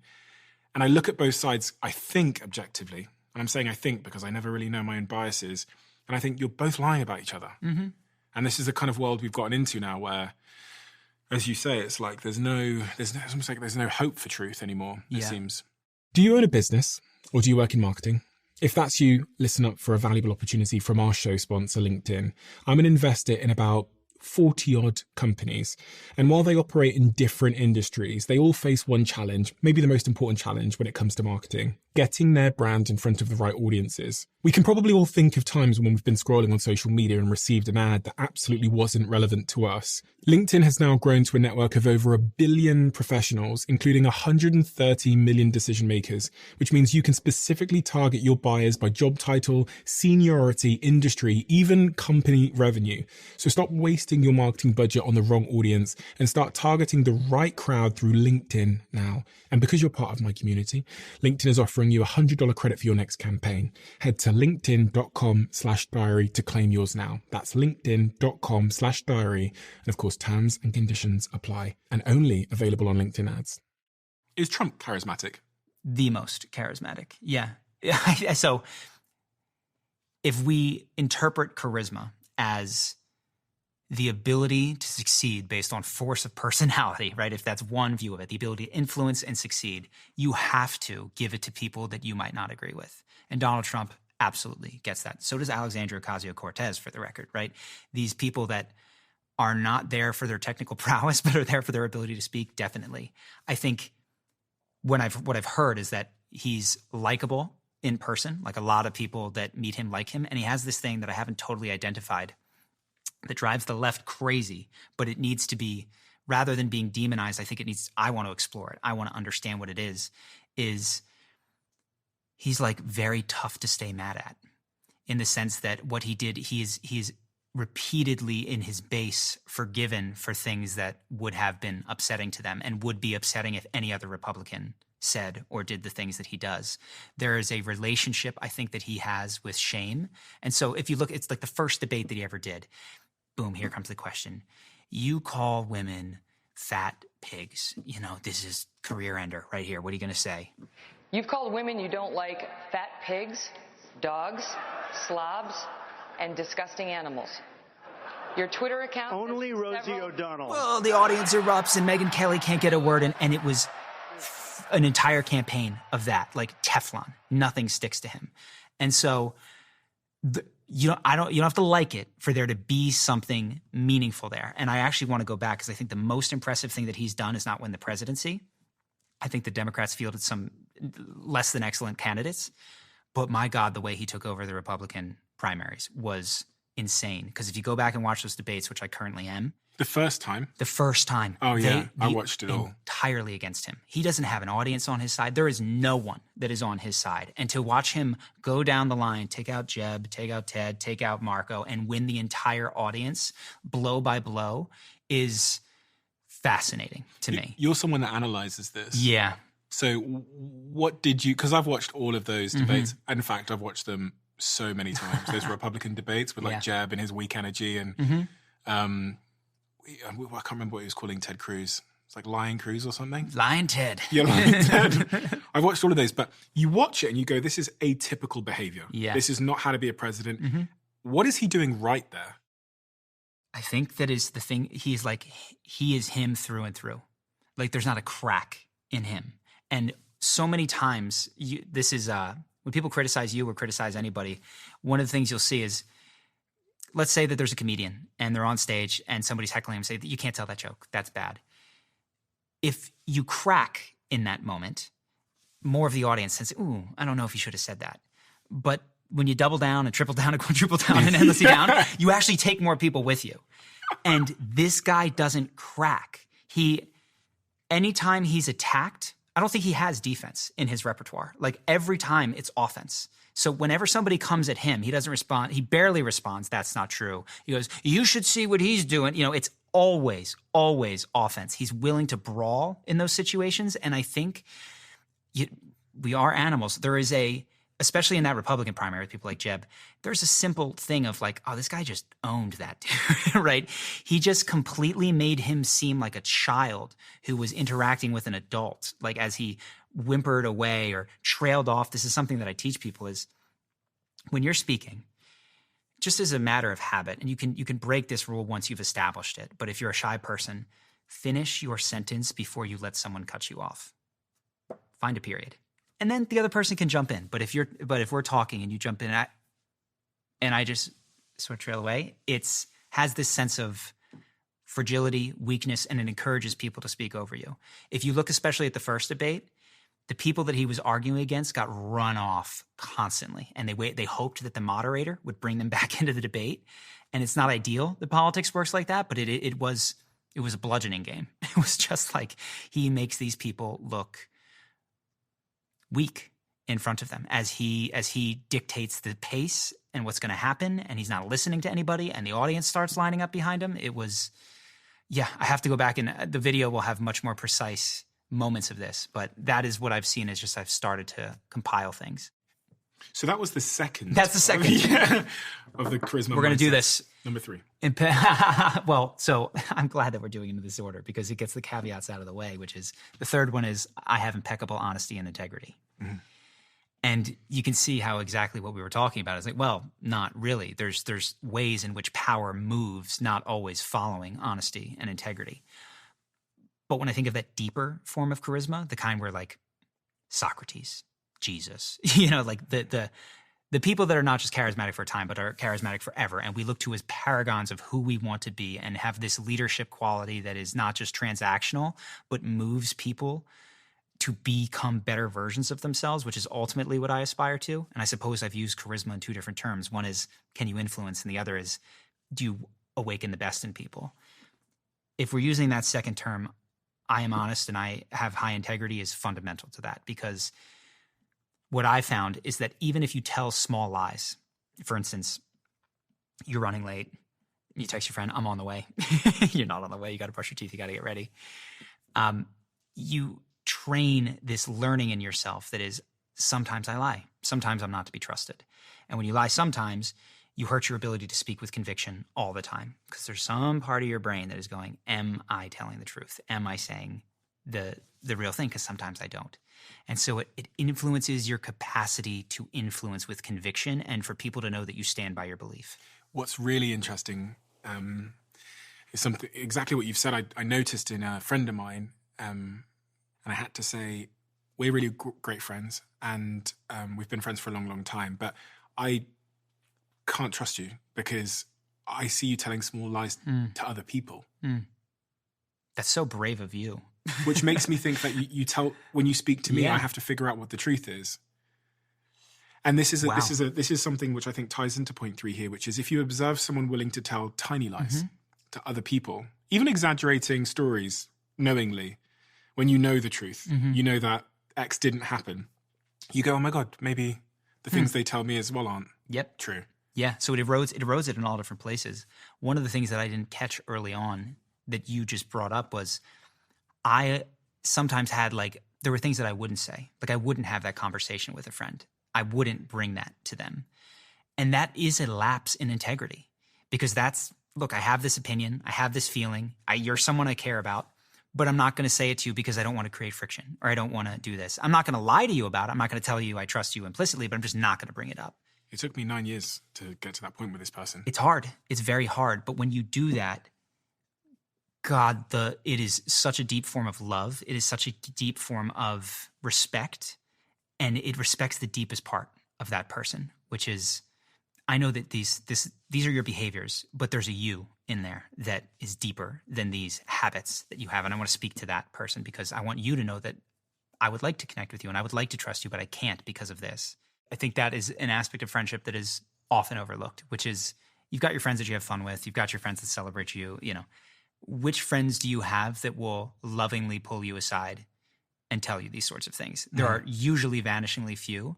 And when you get them, if you're someone who watches this show, probably, it's deeply appreciated, especially when it's done in a loving and respectful way. So when you can be that for someone else, it's it's a relationship maker. But you're right in what you said earlier. I have to be the one that leads with it. What's that phrase you used? Well, Go there first. That's the 6th one, yeah. Right, so number 4. So number 4, I don't need to convince anyone of anything.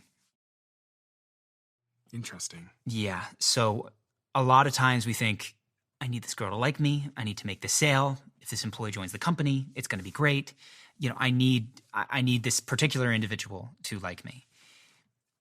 all the tips and tricks and mindsets and whatever it is that we're talking about today, I hope you take broadly to your life to increase the percentage, to increase the odds that are something good. But with any particular individual, you do not want to drop into convincing them. You want to live invitationally to people. There's an invitation to connect. There's an invitation to sell. I'm willing to go there and tell you more about the product. I'm willing to share more about the things that I care about. But when you get stuck on convincing people, they feel that there's something missing in you that needs something from them, right? And when you do that, particularly with loose connections, it's very alienating.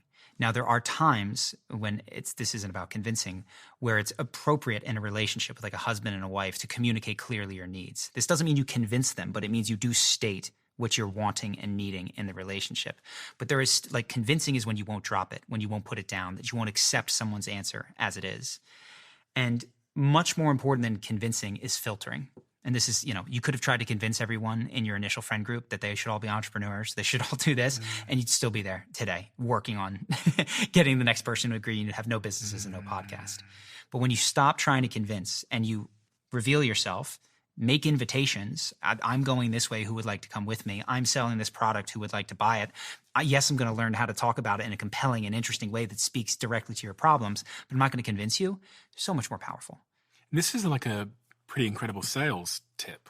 I was thinking about even on marketing copy when you're trying to sell something, if you're trying to force it down someone's throat versus inviting them, if they're the right type of person for it, to give it a try. And it's the long game too. Like the short game is I need to make rent this month. I need to make a sale. And we all have situations in our life where we feel that pressure. But if you build your business or your relationships from this level of I'm not going to convince anybody, the sustainability of them is so much better because now you don't have relationships that require you to be like, come on, come out tonight. You want to do that. You have people that opt in when they want to and can step aside when they don't. And your relationships flow much more organically when you drop the convincing. With or without you energy. Yes. People talk about that a lot. Yes. Invitational. Yeah. Invitation energy. So the fifth is that I proactively share my purpose. And I think this podcast like sets people up to do that in an excellent way. But this is where I talk about early in the interaction. There's so many times where we just don't talk about what we care about. We talk about small talk. We talk about the weather or the baseball team. Making sure that you are sharing with people the things that you care most deeply about and that you're here to do is so powerful. So high charisma. I believe high charisma. If you think, I don't know if you remember the show, but it was very influential to me. There were these guys, The Buried Life, a long time ago, when MTV used to run TV shows. And they were guys who had their own bucket list. And on every episode, they would go scratch an item off of their bucket list. And at the end, they would help a stranger in the street. They would say, what's an item on your bucket list? And they would do that with them. And in their second season, one of their bucket list items was play basketball with Obama. And so they walked around Washington, D.C. and just said, hey, we have this thing. We're The Buried Life. We want to play basketball with Obama. We're trying to prove that you can live your dream. Can you help? And they just went bang, bang, bang down the line. And within like 3 days, they're in a senator's office, right? Just from sharing, this is what I'm doing. This is what I care about. Can you help? They didn't have anything to exchange. They didn't have anything other than the participation in a dream. And when you are connected to your dream, like the real one, not the one that's like, I want to make enough money, but the one that is, oh my God, that's like, I want to prove to people that anything is possible and it's real. People like to participate in that. They like to give help in order to do that. So what wound up happening is that the senator reached out, they set up a meeting and Barack flaked. He flaked. He didn't show he had something come up. So they aired the episode and they never got to play with him. Except episode airs, Barack's in the White House with MTV on in the background, and he sees these guys, The Buried Life, talking about how they want to play basketball with Obama. And he contacts his aide. He says, why haven't I played basketball with these guys yet? And the same aide who had heard, he said, well, you had something come up that day. We couldn't do it. He says, get him out here. And so they went and they played basketball at the White House with Barack Obama. And it came from just sharing their purpose with people. Is that what manifestation is? I think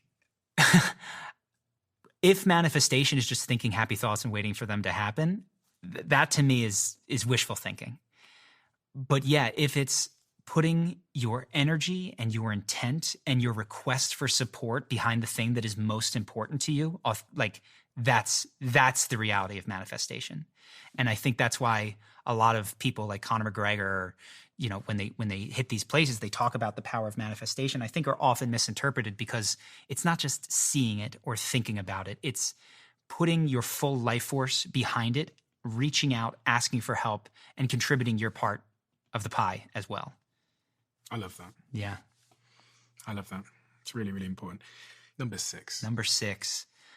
We've said this one before. I go first in humanizing the interaction. Humanizing the interaction. Yes, which is to say, whenever you're with a group of people, there is an expected social norm, right? And it is usually less than people wish that it was. It's the thing that you described earlier as, I wish that my employees would get to what's really going on.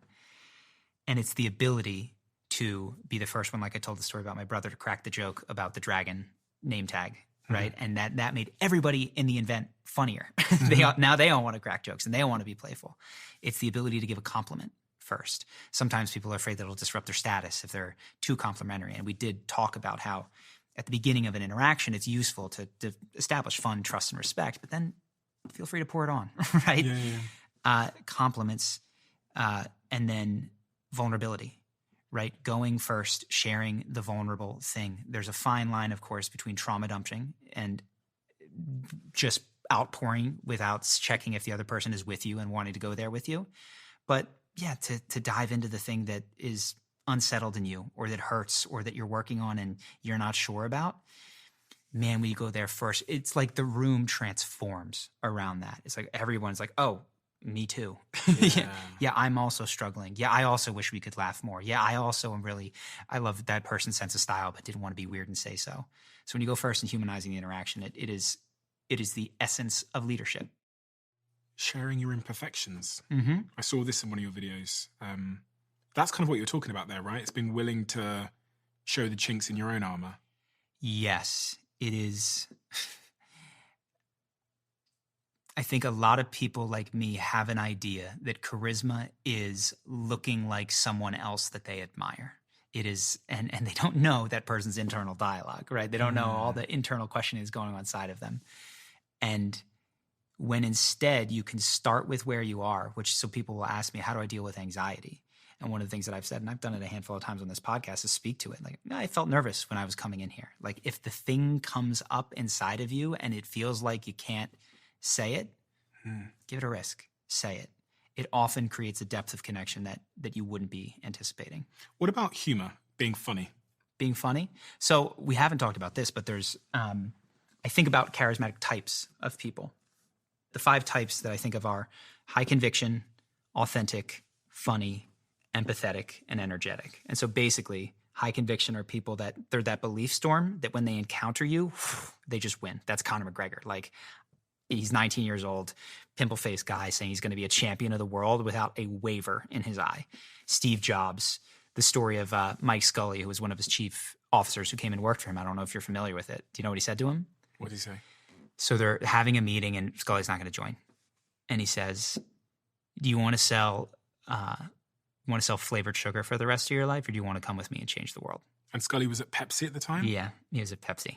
And so he says, ugh. That's big dick energy. Right? And there's this belief that I'm going to change the world and this solidness behind it. That's high conviction. Donald Trump is high conviction, right? Guy, when he loses election, he doesn't lose elections, right? It's a level of certainty that he's going to win that is just next level. So that's one type of charisma. It's incredibly powerful. There's downsides to it. It can be difficult to integrate feedback, and I think you've seen that with like Conor McGregor. You know, it's when you develop high conviction, it's also really important to have some areas of your life where you're able to listen and we're able to integrate feedback. Anyway, there's the authentic type. This is, I think Trump has a degree of this as well. This is number 2, right? Authentic. This is number 2. But the way that it's a different kind of authenticity, I suppose, than Trump, which is I trust this person exactly like to say what they think in front of me, whether I like it or I don't. And I think Joe Rogan got big off the back of this. This was the, like, if Joe disagrees with that guy, he's not going to be rude to him, but you're going to know about it, right? He is going to have his comedian friend on that he wants to have on because he wants to have him on. And when you do authenticity over a period of time, it creates just unshakable trust. Like, I've seen this person do things that could be damaging to our relationship and just continue to move forward. So I know that they're not trying to please me with their behavior. And I can trust the things that they say, and I can trust the things that they do, and I can rely on them. I feel safe to rely on them. That's the authentic type.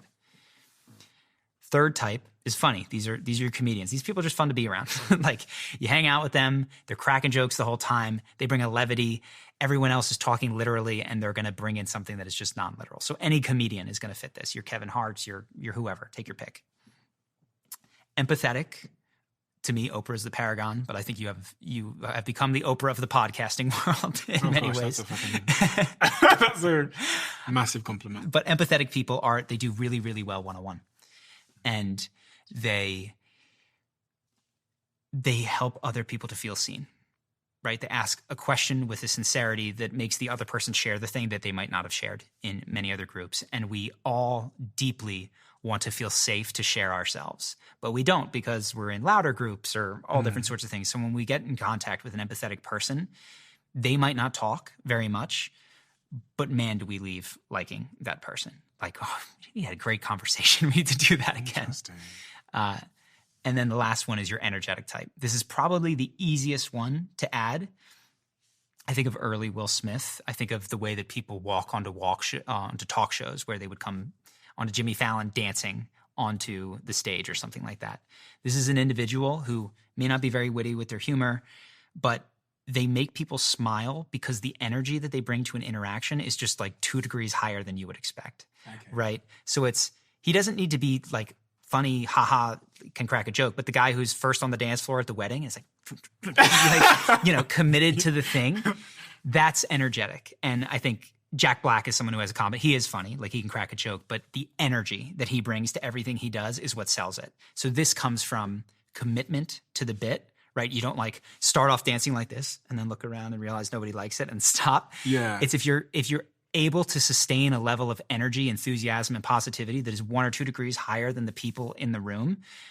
At first, there's like, I don't know, and then they join in, because everybody wants to relax and dance and feel better, or at least to witness people doing that. And when it's committed, that's when it really, really works. So when I think about these 5 charisma types that you talk about, you could be several of them, and you could potentially be all of them. Yeah. So someone could be high conviction, authentic, funny, energetic, and empathetic. Sure. And is that like the holy grail? That's like the singularity where the universe explodes. No, you're right. You could be all of these. I do find that conviction and empathetic tend to move in opposites of one another. Like, I wouldn't expect Conor McGregor to like hold space for me very well. Yeah. So but that's not required, right? You can have a degree of conviction. Obama. He struck me as being high conviction at times. Yeah. Yes, we can. Yeah. And also empathetic. When he cried on the stage after the Sandy Hook thing. I think he's a great example of those moving up together. He's also authentic. He's funny. Yeah. Energetic, I guess. I mean, he riled people up. He's a generational talent as a politician. So he's definitely next level. That's the other thing. I've started to look back at some of the presidents that we've had, and we've had some statesmen that have been, you can have your opinion on them, but when I look at the people that have won, they're the charisma candidate in a lot of the cases. Isn't it crazy? And I don't think it's that crazy. That's the thing. We tend to overlook it and then pretend that we live in a world based on rubric merit, as opposed to this is literally a popularity contest. How did this person make me feel? Yeah. How do I feel when I'm around them? Or how do I feel when I witness them on stage? Do I believe that I can trust them without ever having had a one-to-one conversation? So he's a charisma freak. He's incredibly high charisma. What you just said there just goes to highlight how important these skills are. Because if you can rise to the top of society and become the leader of the free world by mastering charisma, like Dave at his job, or like me as a podcaster, it just goes to show that like talent and merit and skills and maybe even my education are secondary to my ability to make people feel a certain way. I think let me see if this is true. It's certainly true in LA to a ridiculous level. But even in the industry that I was in, which was consulting, I wound up getting off-cycle raises, preferential treatment, though even decades later, I feel strange saying it on camera. And it was, like I said, there were better analysts than me. There were guys that I liked that I went to help me with my work. And it was not because I was the best analyst. It was because I had established relationships with people that liked me and wanted me to do well. And it's obvious, what is nepotism other than familial connection, right? And so if you just remove the family from it, that's charisma. That's this person cares and wants me to do well and likes me, but it's not nepotism. It's something else. It's a charismatic connection that you have with that person. Your gut and my gut is the home of our digestion, and it's also a gateway to better health. But it can be hard to know what's going on in there. Zoe, who sponsors this podcast, has one of the largest microbiome databases on the planet and one of the world's most advanced at-home gut health tests. Their blood sugar sensor, which I have in this box in front of me, goes on your arm so you can see how different foods impact your blood sugar. Then there's the at-home blood sample, which is really easy and analyzes your body's blood fat. And of course, the famous Blue Zoe cookie, which tests your metabolism. Oh, and I can't forget, there's also a poo sample, which is a critical step in understanding the health of your microbiome. And you post it all to Zoe and you get your results back, which will help you to understand your body's response to different foods. Using your results, Zoe's app will also create a personalized nutrition plan for you. And this is exactly why I invested in the business. So my question to you is, how healthy is your gut? Head to zoe.com to order your kit and find out. And because you're one of our listeners, use code Bartlett10 for 10% off your membership. Head to zoe.com now. This is quite interesting. 85% of internet users have heard of VPNs, but only 55% know what they do. If you're in that group, let me explain. VPNs enable your location online to differ from where you actually are geographically to help you browse and stream sites that would otherwise be unavailable to you. I use NordVPN, who are a sponsor of this show, to watch Manchester United games online no matter where I am in the world. And Indy from my team uses them whenever she's booking flights back home to New Zealand. Having a different online location means she can take advantage of dynamic pricing and get cheaper prices for her flights. NordVPN is the fastest VPN in the world, and just one account can be used across 10 devices. And they've shared a generous offer for my listeners, a discount and 4 additional months free on a 2-year plan. It's also completely risk-free with Nord's 30-day money-back guarantee. So head to nordvpn.com/DOAC or click the link in the description below. How do I use this idea of charisma and body language and interpersonal skills to improve my prospects in work, whether that's in an interview setting for a new job or if I'm looking for a promotion? So the first thing that I always thought about with interviews and trained people to think about was the interview does not start when you land in the room with that person who is got the piece of paper in front of them with your resume. It starts when you leave your house. If you're taking an Uber, you need to talk to the Uber driver, right? You need to get warm. You need to get comfortable. You need to get those vocal cords moving. You need to be dynamic. When you enter the building, if it's a large building and has a security guard, one more sentence. Remember, hey, how's it going? You see a lot of fresh faces in here, you know? Yeah. Hopefully this is not the last time you see me. That type of a thing. It just makes you feel a little bit more comfortable. Instead of reviewing whatever technical stuff that you think you need to know, that needs to be dropped before the interview. That's either in there or it's not, like 15 to 30 minutes in advance. Then you go upstairs, there's a secretary, same thing. There's other candidates, same thing. By the time you sit down across from that person, you're warm. You're ready to go, and you're not starting from zero in order to be an engaging human, because there are going to be those initial questions. Did you get in all right? Did you do this? Just a little bit extra, and it's going to be attuned to the situation, but it'll come through. And you've opened a couple of tabs on the way here, right? Exactly. Like, how'd you get in? I'd be like, yeah, I met Rick at the door. He's awesome. Right? Like, that's going to help. So that's the number one thing. And then in interviews, you don't know what questions you're going to get asked. But if you can take what you're going to get asked and put it into a story format and have a beginning, middle, and an end that has like an up, down, up sort of curve to it. And what I mean is that they're going to say, tell me about something that you really struggled with in your career. And if in advance you have thought through your career and you have the 3 big moments that happened to you, which is you took over this project, you quit this job and moved to this one, and you did this other thing. And then you backwards figure out the story of those. And so the story has this agitating, it's got you establish that I was working at this company and then there was a problem. And then you agitate the problem. It was really bad and no one could solve it. No one could figure it out. And so I did X, Y, and Z. And as a result, it turned out really well. And then this other thing happened. You get 3 to 5 of those things that you know are your core stories. You have no idea what questions are coming, but I promise you, you're going to slot those 5 things into it. Mm-hmm. So you will not be surprised in the moment if there's a question that you haven't prepared for or heard, because probably there's a story when it comes to, this is the fit portion of the interview, that you have your story ready. And it demonstrates any of the values that you think this company wants, which is I'm tenacious, I work hard, I know the industry, and I can work well with people. That's built into your stories. And then one tip is that at the end of an interview, there's always that moment where they say, do you have any questions for us? And what I've seen sitting on the other side of the table is people either ask a question they don't really have because they feel like they're supposed to, or they say, no, I don't have any questions. And it's just a missed opportunity. And so this one, I have to give credit to my co-founder.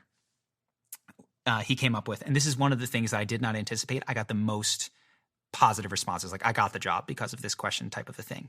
And the question is, okay, so let's say that this interview went really well and a year from now I got the job and you're looking back.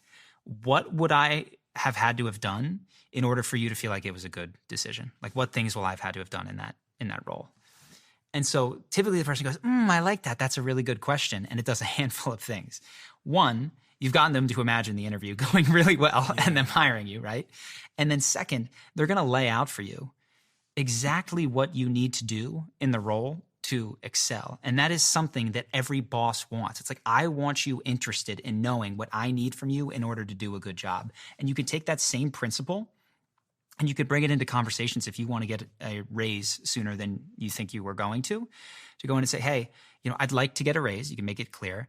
I'd like to do it faster than usual, but I want to make sure that's totally worth it for you. So 6 months from now or 8 months from now, in order for me to get this raise, what would I have had to have done for it to be a no-brainer, obvious to you that this was valuable?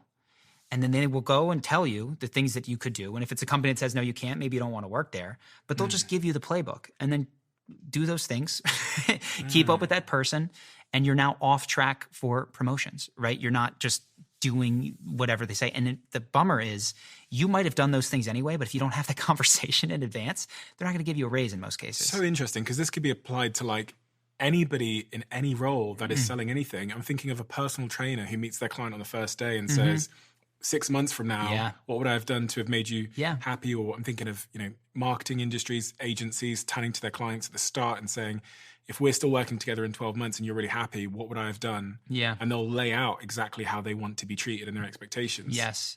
So you can meet and exceed them. Yes. Yeah. And it shows that you care in that initial moment. You mentioned something earlier on, which you said you were in South America and you thought your life was going to be focused on figuring out how to pick up women. Yeah. What are women attracted to in your opinion? I know this is somewhat stereotyping and generalized, but are there anything that as a man I could do to make myself more attracted to a woman and vice versa? Mm-hmm. When I see men approach women, particularly in the US, every culture is different. I've lived in a number of different places. There's that moment where they're just sussing out, does he feel like he has a right to speak to me or not? And sometimes they're not immediately warm. And by immediately, I mean in the first 5 seconds. And there's a difference between the guys that I've seen get more comfortable and they just ride that 5 to 10 to 15 seconds out and then the women are laughing, and the guys that take that first initial bit of she didn't initially love everything that I said, and then they go, okay, and they walk away. So conviction is a huge, huge piece of it. I think another big element is that a lot of guys come in with just, they have these boring habits. And I don't think they can conceive of what it's like to be a woman and get asked the same boring thing 10 million times. And this is true on dating apps and it's true in the bar. So on dating apps, it's, hey, right? Or something like that. In a bar, it's, do you come here often?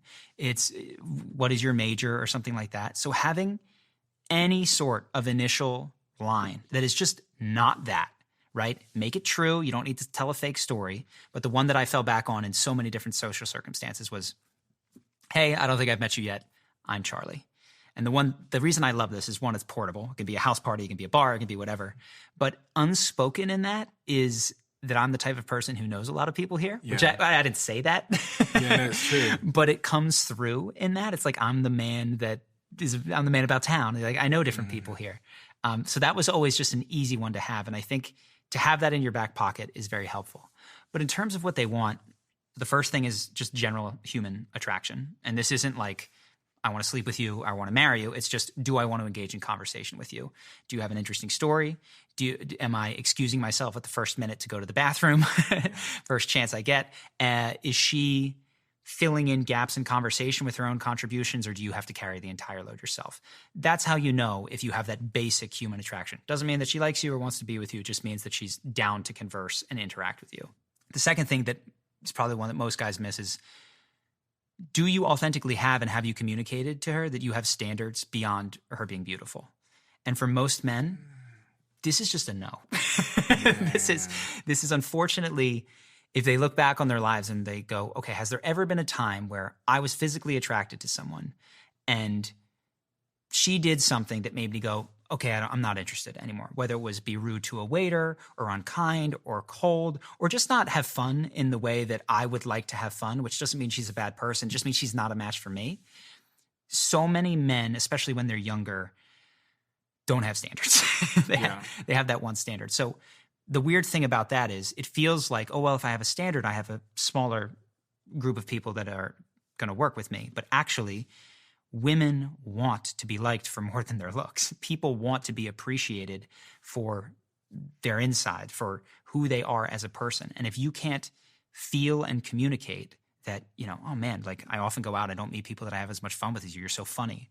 Or like, I love how affectionate you are. Like most people wouldn't come onto the dance floor with me and we're the only ones out here, or whatever it is. If you can communicate to her that you have a standard that she is hitting and that is making you aware that you're a match for her, it shifts that power balance from she's on a pedestal because she's beautiful and I'm going to pursue her the whole time to genuinely you come in and you're actually filtering for these things. So you will be subconsciously wanting to find the person who's going to go cut up the dance floor with you, or trying to find the person that is affectionate as opposed to the person who is a bit colder.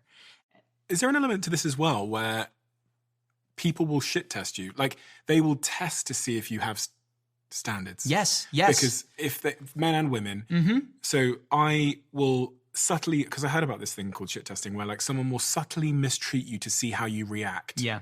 And if you react in that moment and you just kind of accept it and tolerate it, they'll therefore treat you in the future in the same way. But also they will be less attracted to you and view you as lower status. Whereas she might show up 45 minutes late, and if you're still sat there, then that in and of itself is showing that you'll kind of tolerate anything and that she's or he is higher standard, higher status than you. Yeah. At the beginning of one of my relationships that wound up being a multi-year relationship, but we were just sort of getting started. And I remember we had plans to meet on a Sunday night, and I had been very amenable up until this point. She'd canceled, and I said, no problem, canceled, no problem. And I saw what was happening. I'm breaking my own rule. I'm moving plans in order to make space with her. And so we have a thing Sunday night. It's 9 p.m. We're supposed to meet at 10. She calls me and says that, sorry, I can't come. I'm with my family, and I'm going to, I just can't make it. Also, unfortunately, this week, I have this thing on Monday and this other thing Tuesday, and then I have work Thursday, Friday night. So the only way that I can see you this week is going to be Wednesday night. And I had earlier that day made plans to go out with my friends on Wednesday night. And though it was a challenge for me, I'd thought about this earlier, and I said, oh, that's a bummer. Then I don't think I'm going to be able to see you this week. She said, what? What do you mean? I said, I have plans on Wednesday. Well, what? Then we're not going to be able to see each other. And she starts getting upset and nervous. I don't know what to tell you. I just am not free on Wednesday. Okay, let me call you back. And she calls me back in 15 minutes. Okay, I'm going to come over. Oh my God, you just reminded me of so many investment conversations I've had with founders who pitch me their business and email me and go, Steve, we've got £1 million left in this round. You can put the million in, but we need to know in 3 days' time because we've got so much interest. And I remember one over the Christmas break where I said, don't worry about it. I can't give you an answer in 3 days. I take 2 weeks to speak to my team, do some analysis, due diligence. I come back 2 weeks later and I go, we're not interested. Is there any way you might be interested, please? You told me there was 3 days for me to make a decision at first. And I told you I didn't want to do that. I took 2 weeks. I came back and said no. And now you're chasing me? Yeah. And it's so interesting how, but you can't, the problem with this as advice is it has to be true. Yes, don't play, games. Okay, you can, at first I understand, you're 18. You've got nothing on your social calendar. You technically are available every minute of the day to be with this girl that you would really like to be with. The advice is often just say no, that you can't hang out when she does it, which I think is very confusing. Instead, fill your calendar. You start to build your life outside of this thing. If you're this business, get other options on the table. Yeah. Have other balls in the air that are going for you. So it's a hack, but starting to calendar your social life, which is not something I like to be very flexible. But when you have that, it actually makes you much more charismatic. And I see this all the time. So there is something to this. Don't play the game. You don't need to fake it. But if you find that this is not working in your life, start to take steps to fill your calendar. Even if one night is like, on Tuesdays, I watch this TV show and then take a luxurious bath after. No, sorry, I can't do it Tuesday. And this can all get adjusted when you're in a relationship and it's ongoing. There's a give and take that is, of course, going to occur. But man, yeah, there's these power games that people play. There's these who is more in demand, and like it or not, it has an impact. I went through some of your best performing videos of all time on your channel, and it was interesting that I could see kind of themes in them, right? I could see several of the best performing videos had similar themes. And one of the really prominent themes was 5 habits that make people instantly dislike you. So that's a video about Brie Larson. And around the time of the Avengers Captain Marvel thing, she had a string of interviews that were pretty alienating to people. Some of the things that she did, goodness, it was having to win every joke exchange. They're talking about, for instance, who's the most powerful Avenger, right? And they're sort of being playful with each other, like, well, Thor's the most powerful. And she adopts this attitude of, well, actually, my character would kill yours. And there's a well, actually quality. It's like, well, actually, I would win. Actually, I would win. Actually, your character is just a mere mortal and I would win. And it is like cute once, but it becomes frustrating to have someone have to win every banter exchange between friends. And so I think people saw that and they saw some of the reactions of the cast. And so that's one, is like to have to win every banter exchange and have a burn that you come out on top of, not a good one. Another one that she did is to interpret ambiguous communications negatively. So for instance, in this particular video that I did, she's on that Wired autocomplete interview. And there's one question that is, does Brie Larson work out? And in a way that doesn't, to at least to Americans, like clearly communicate sarcasm. Maybe it's different to Brits. I don't know. You guys have a different cultural code. She says something to the effect of like, is that a personal attack? Really? Yeah. And then she doesn't laugh. And she also, so there's two options there. You could say, is that a personal attack? And then you could laugh, right? Or you could say, is that a personal attack? Everyone on the internet thinks that I'm so fat, just trying to jump on me. I'm trying to lose weight. Like you can double and triple down until it's clear that you're being absurd. Yeah. But she said it once, and it came through as hyper defensive. And the thing that I talk about is you want to interpret ambiguous communications charitably. This is a big one. This is one of, like, if you've watched the show Ted Lasso, this is full of this. People will come up to him, and I just did a video that had this clip where he's on the airplane. If you know Ted Lasso, he's an American guy going to England, and somebody says, you know, you're going to coach the football team, the soccer team for us in England. Man, they're so bad. This is going to go horribly. You're a legend. And then he responds, well, you know, I haven't lost yet. And he's just got this general positive demeanor. He takes that ambiguous communication and responds with grace and charm and doesn't make it a fight.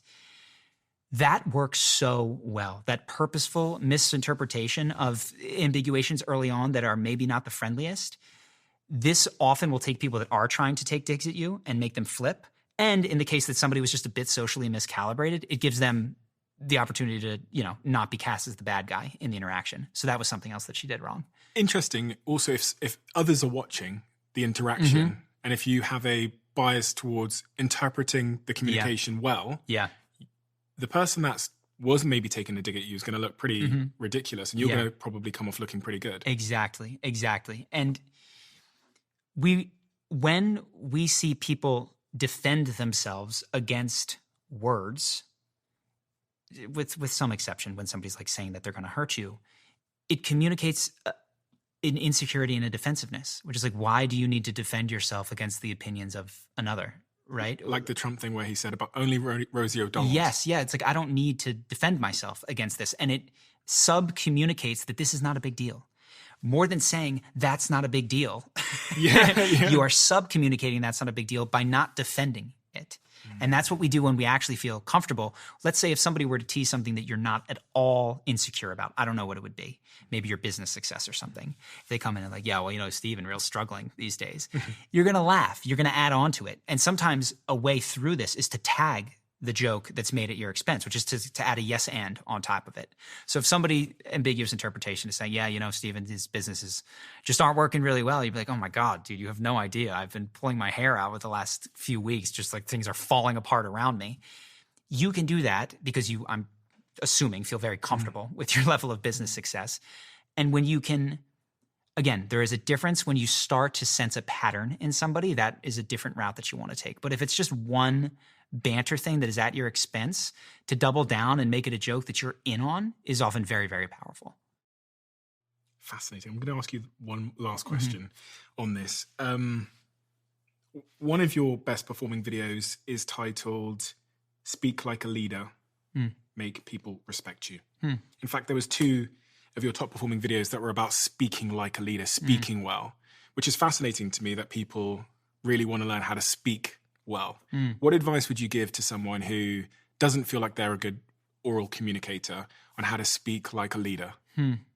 The ability to answer non-literally and bring in fun and jokes into the interaction. The ability to get to values in a conversation, which is a lot of the stuff that we talked about, to take people to the thing that they actually want to connect over versus the weather and all that sort of stuff is part of it. You seem to take a pause as well when you're thinking. Some people fill in the gaps a little bit. Yeah, generally, and I'm sure I've made this mistake, but if you can replace any filler word, any crutch word that you have with silence, silence is a vacuum. And the cool thing about vacuums is that they pull attention to you. And I think people dramatically underestimate the amount of silence they're afforded. If I look back actually at my early videos, I dramatically underestimated the value of silence. I thought that I had to get it all out there and be super interesting really fast in order to keep that AVD really, really high. And I've since seen and learned that when you have a story and you learn the beats where you've set up the mystery, and so there's these lines that you'll say in a story, it's like, you know, the craziest thing happened the other day. So I'm right. You are there's these hooks, and you get an intuitive feel for where you've got the audience on the edge of their seat, and especially then to just take a breath or have a pause. You don't need to think all of this out, but that becomes second nature. That's very valuable, and it comes from the way that I've seen people do is when you record yourself, tell a story, and just watch back how many ums and uhs you have in it. When I watch my own podcasts, I'm sure you've felt this. Yeah. Oh my gosh, it's horrifying. Yeah. You begin to see your own little habits come through. Does body language matter when I'm speaking? I think so. Yeah. There's a couple things that I tend to teach people, which is a lot of people form a tiny little box for themselves where maybe they'll move their hands like this, and they got this thing going on. For people that can't see, you're just kind of waving it like I'm kind of waving like my hands penguin. in a little circular thing, and my elbows, most importantly, are pinned to my sides. If I lift my elbows off my sides and I start talking a little bit like this, and if I was to say, you know, over here, and my brother's in the green room over there, and I gesticulate, there's 2 ways to gesticulate. I can take my finger and I can point 6 inches from my face, the direction that my brother is, or I can lift my entire arm and point over there. The space that you fill is one, captivating. This is something that we talk about in a lot of our videos, which is you don't need to invade other people's space. You need to fill your own completely. When you fill your space completely, it is much more captivating. So when you're on stage, to gesticulate with the full width of your wingspan, like, look, I know you guys on this side of the room are feeling this, but over here, right? Versus, I know you guys on this side of the room think that we have to do this, but over here, there's a level of discomfort that comes through in it versus get those elbows off the sides. It makes a huge, huge difference. Also helps you speak louder, makes you more dynamic. What's the most important thing we haven't talked about that the audience are probably screaming to know at this exact moment in time? When it comes to confidence, one of the mindsets that I see really help people is that there are no superiors. That you go into your workplace and you think that you've got to treat your boss differently, or you go into a bar and you think you have to treat the beautiful woman differently. And yes, there is status, and yes, we arrange ourselves in sorts of hierarchies, but when you realize, and as I did in my job, and this is why I got the raise off cycle, it's why everything started working for me. You're not dealing with roles. You're not dealing with investors. You're not dealing with avatars of beauty. You are dealing with people, and the people that they love the most in their life, that they would do the most for, they connect with over the same things that you connect with your friends over. There's different interests, but the underlying themes of those things are the same. What they love to do for fun, what fills them up, what brings them joy, not looking prim and proper and perfect. And so like a willingness to make that mistake is, I see, is often the essence of confidence. And when I have dropped it and another friend has picked it up, I see it all the time. Goes back to what you said about convincing versus invites. Don't convince people, give them invites to connect. Yeah. Yeah. That's a really interesting point that I never heard before, and I can immediately see how I can action that in my own life. Because I find myself like convincing people all the time, trying to convince them, especially if they don't know. I'm like, oh, I do this, I do this, I do this. Or even like when I land into the US, they're like, it's a border force. So like, what are you doing here? Like, what do you do? I'm like, I got a podcast. I got a podcast. Really cool. I'm starting a business. Brings out that little voice. Just say your holiday. I'm here for a fucking holiday. Yeah. Let me through. We have a closing tradition on this podcast where the last guest leaves a question for the next guest without knowing who they're leaving it for. All right. And the question that's been left for you is, what is the most important thing you are doing to increase your well-being? Aw. Well, we haven't talked about this, and without opening a can of worms, I have done roughly quarterly psychedelic journeys for the last couple of years. And I was someone who had never done that before. When I was 30, I was the most straight edge person you ever met. I didn't drink. I didn't do any of that. Why are you doing it? Why am I doing it? Honest answers only. To connect with my heart and have that be the primary thing that I bring into every interaction. And it has helped me address the barriers to that, the shame, and we didn't go super deep today into it, but the things that I've alluded to in my past that I thought made me broken or unworthy of showing up fully. Where did that come from?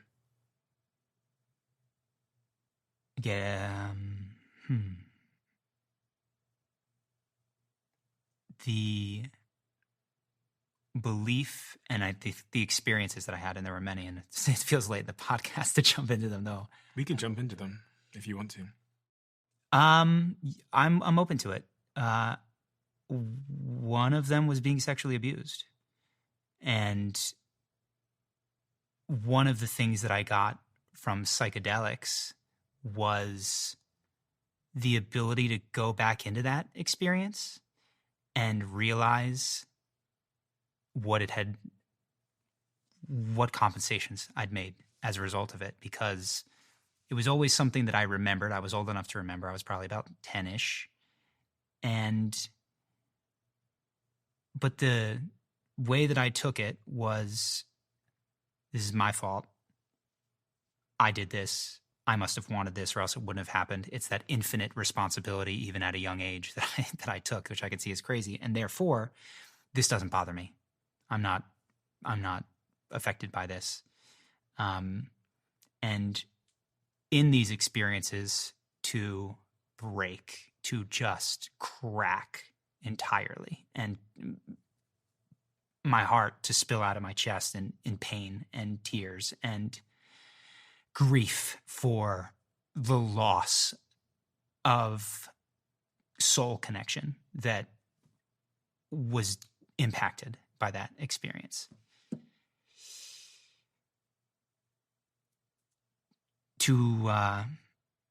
I'm so blessed to have had the chance to reconnect with my soul. And I want so deeply to offer that to other people. And perhaps this adds some context to the shift in charisma from something that you do to the essence of who you are. And that's how I want to teach it going forward. And that's the core gift that I want to pass forward to others. That emotion is still on the surface. Mm-hmm. Because it costs you something that What are the mixture of emotions you feel?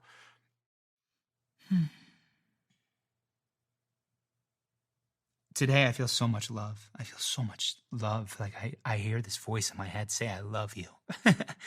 Like I hear it so much. I feel it constantly. It's such a fucking gift and a blessing.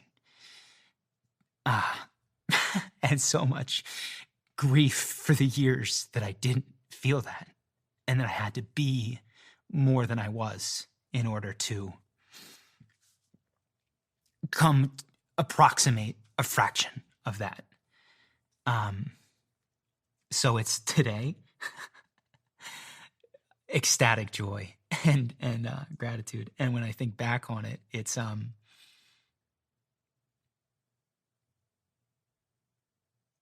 compassion, which is not what I felt before. I felt revulsion for myself when I thought of what had happened to me. I felt disgusted with me, with my body, with my center.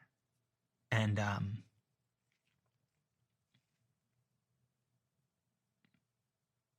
I love being me more and more. And so, yeah, I think part of the mix is I'm glad you asked, because it's what I want to give to other people, whatever I can related to this. And I think the only way I can give it is by speaking to what I lost for a long time as well. And I didn't believe in souls for my whole life. There was none of that. That word was empty to me. And to have it come back and to first feel the ache of it coming back, the excruciating pain of the separation from this. And then the reunion is just like every day. I pray in gratitude for that. So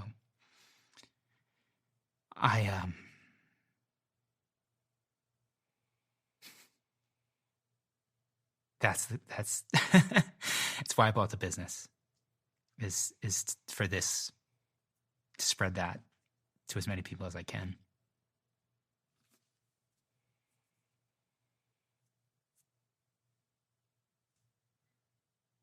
Thank you.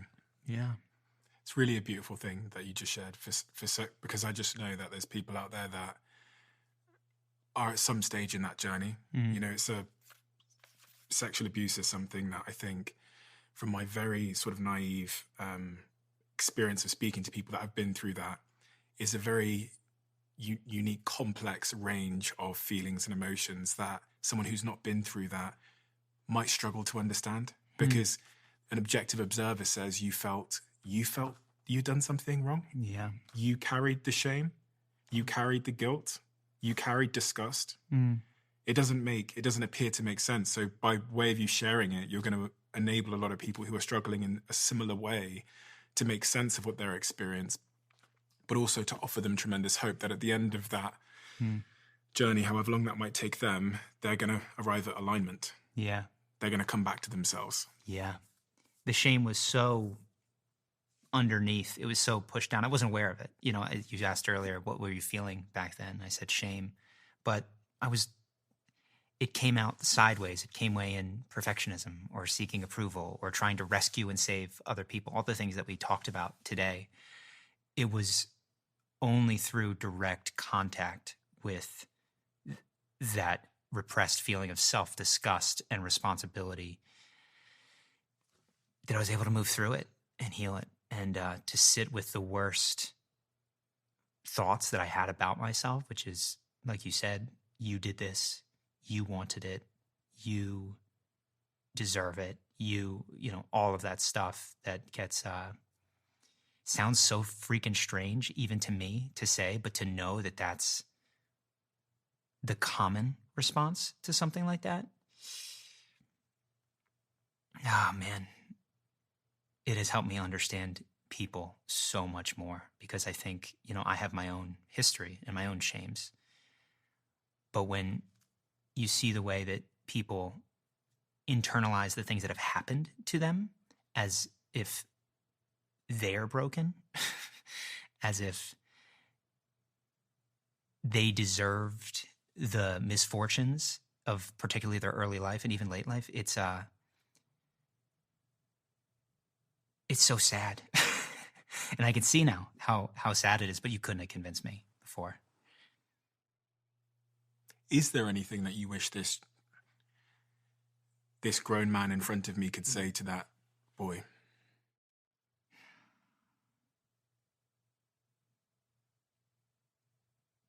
I wish, that someone could have. I just needed someone to sit with me. Someone to sit and wait without blame. There was not opportunity for an adult to just sit that I trusted and just listen.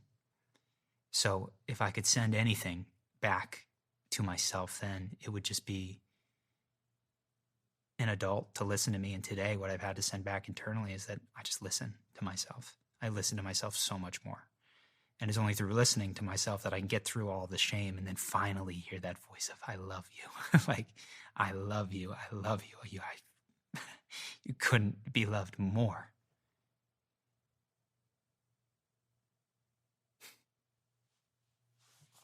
Thank you. Thank you. There's so many reasons why I feel so grateful to you. I mean, your work over the years has helped so many people make sense of a world that appears to be very confusing, especially as like a young man, but even also as a young woman.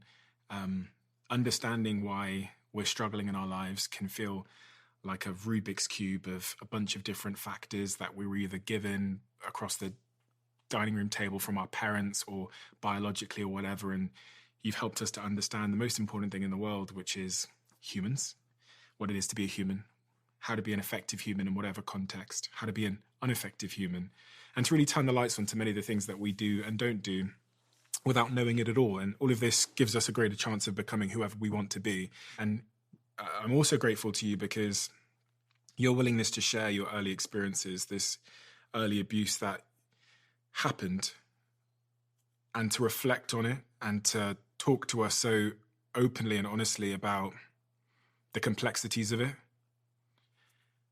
are going to help so many people who are at some stage in that process to feel seen and heard, and to also, maybe most importantly of all, offer them hope that they can come to where you've arrived at today, where you love yourself. Thank you, man. And you have that love in yourself. Thank you. What a gift. That's a hell of a blessing. Thank you. I highly recommend everybody, if they want to hear more from you, they have to go and check out your channel. I'm going to put it on the screen and link it everywhere because you're on a journey, and I think people are more fascinated now than ever before to really follow that journey and understand what truly charisma is, what loving yourself is, what we should be aiming at. And having spoken to you today, I'm almost obsessed with your work and what's going to pour out of you in this season of your life. And I'd highly recommend everybody go check out the channel. It's unbelievable. You're back. You took a hiatus, but you're back, and there's a new essence to you, which I think is incredible. So please go check out Charlie's work. Please go check out his channel. Please go check out his university. I'm going to link all of that below.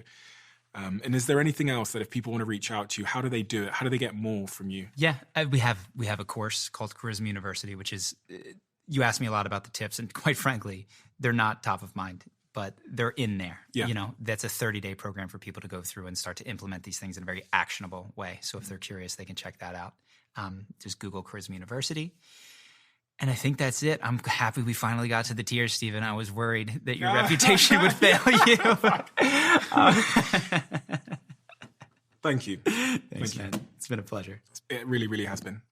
Isn't this cool? Every single conversation I have here on the Diary of a CEO, at the very end of it, you'll know, I asked the guest to leave a question in the Diary of a CEO. And what we've done is we've turned every single question written in the Diary of a CEO into these conversation cards that you can play at home. So you've got every guest we've ever had, their question, and on the back of it, if you scan that QR code, you get to watch the person who answered that question. We're finally revealing all of the questions and the people that answered the question. The brand new version 2 updated conversation cards are out right now at theconversationcards.com. They've sold out twice instantaneously, so if you are interested in getting hold of some limited edition conversation cards, I really, really recommend acting quickly. This has always blown my mind a little bit. 53% of you that listen to this show regularly haven't yet subscribed to the show. So could I ask you for a favor before we start? If you like the show and you like what we do here and you want to support us, the free, simple way that you can do just that is by hitting the subscribe button. And my commitment to you is if you do that, then I'll do everything in my power, me and my team, to make sure that this show is better for you every single week. We'll listen to your feedback, we'll find the guests that you want me to speak to, and we'll continue to do what we do. Thank you so much.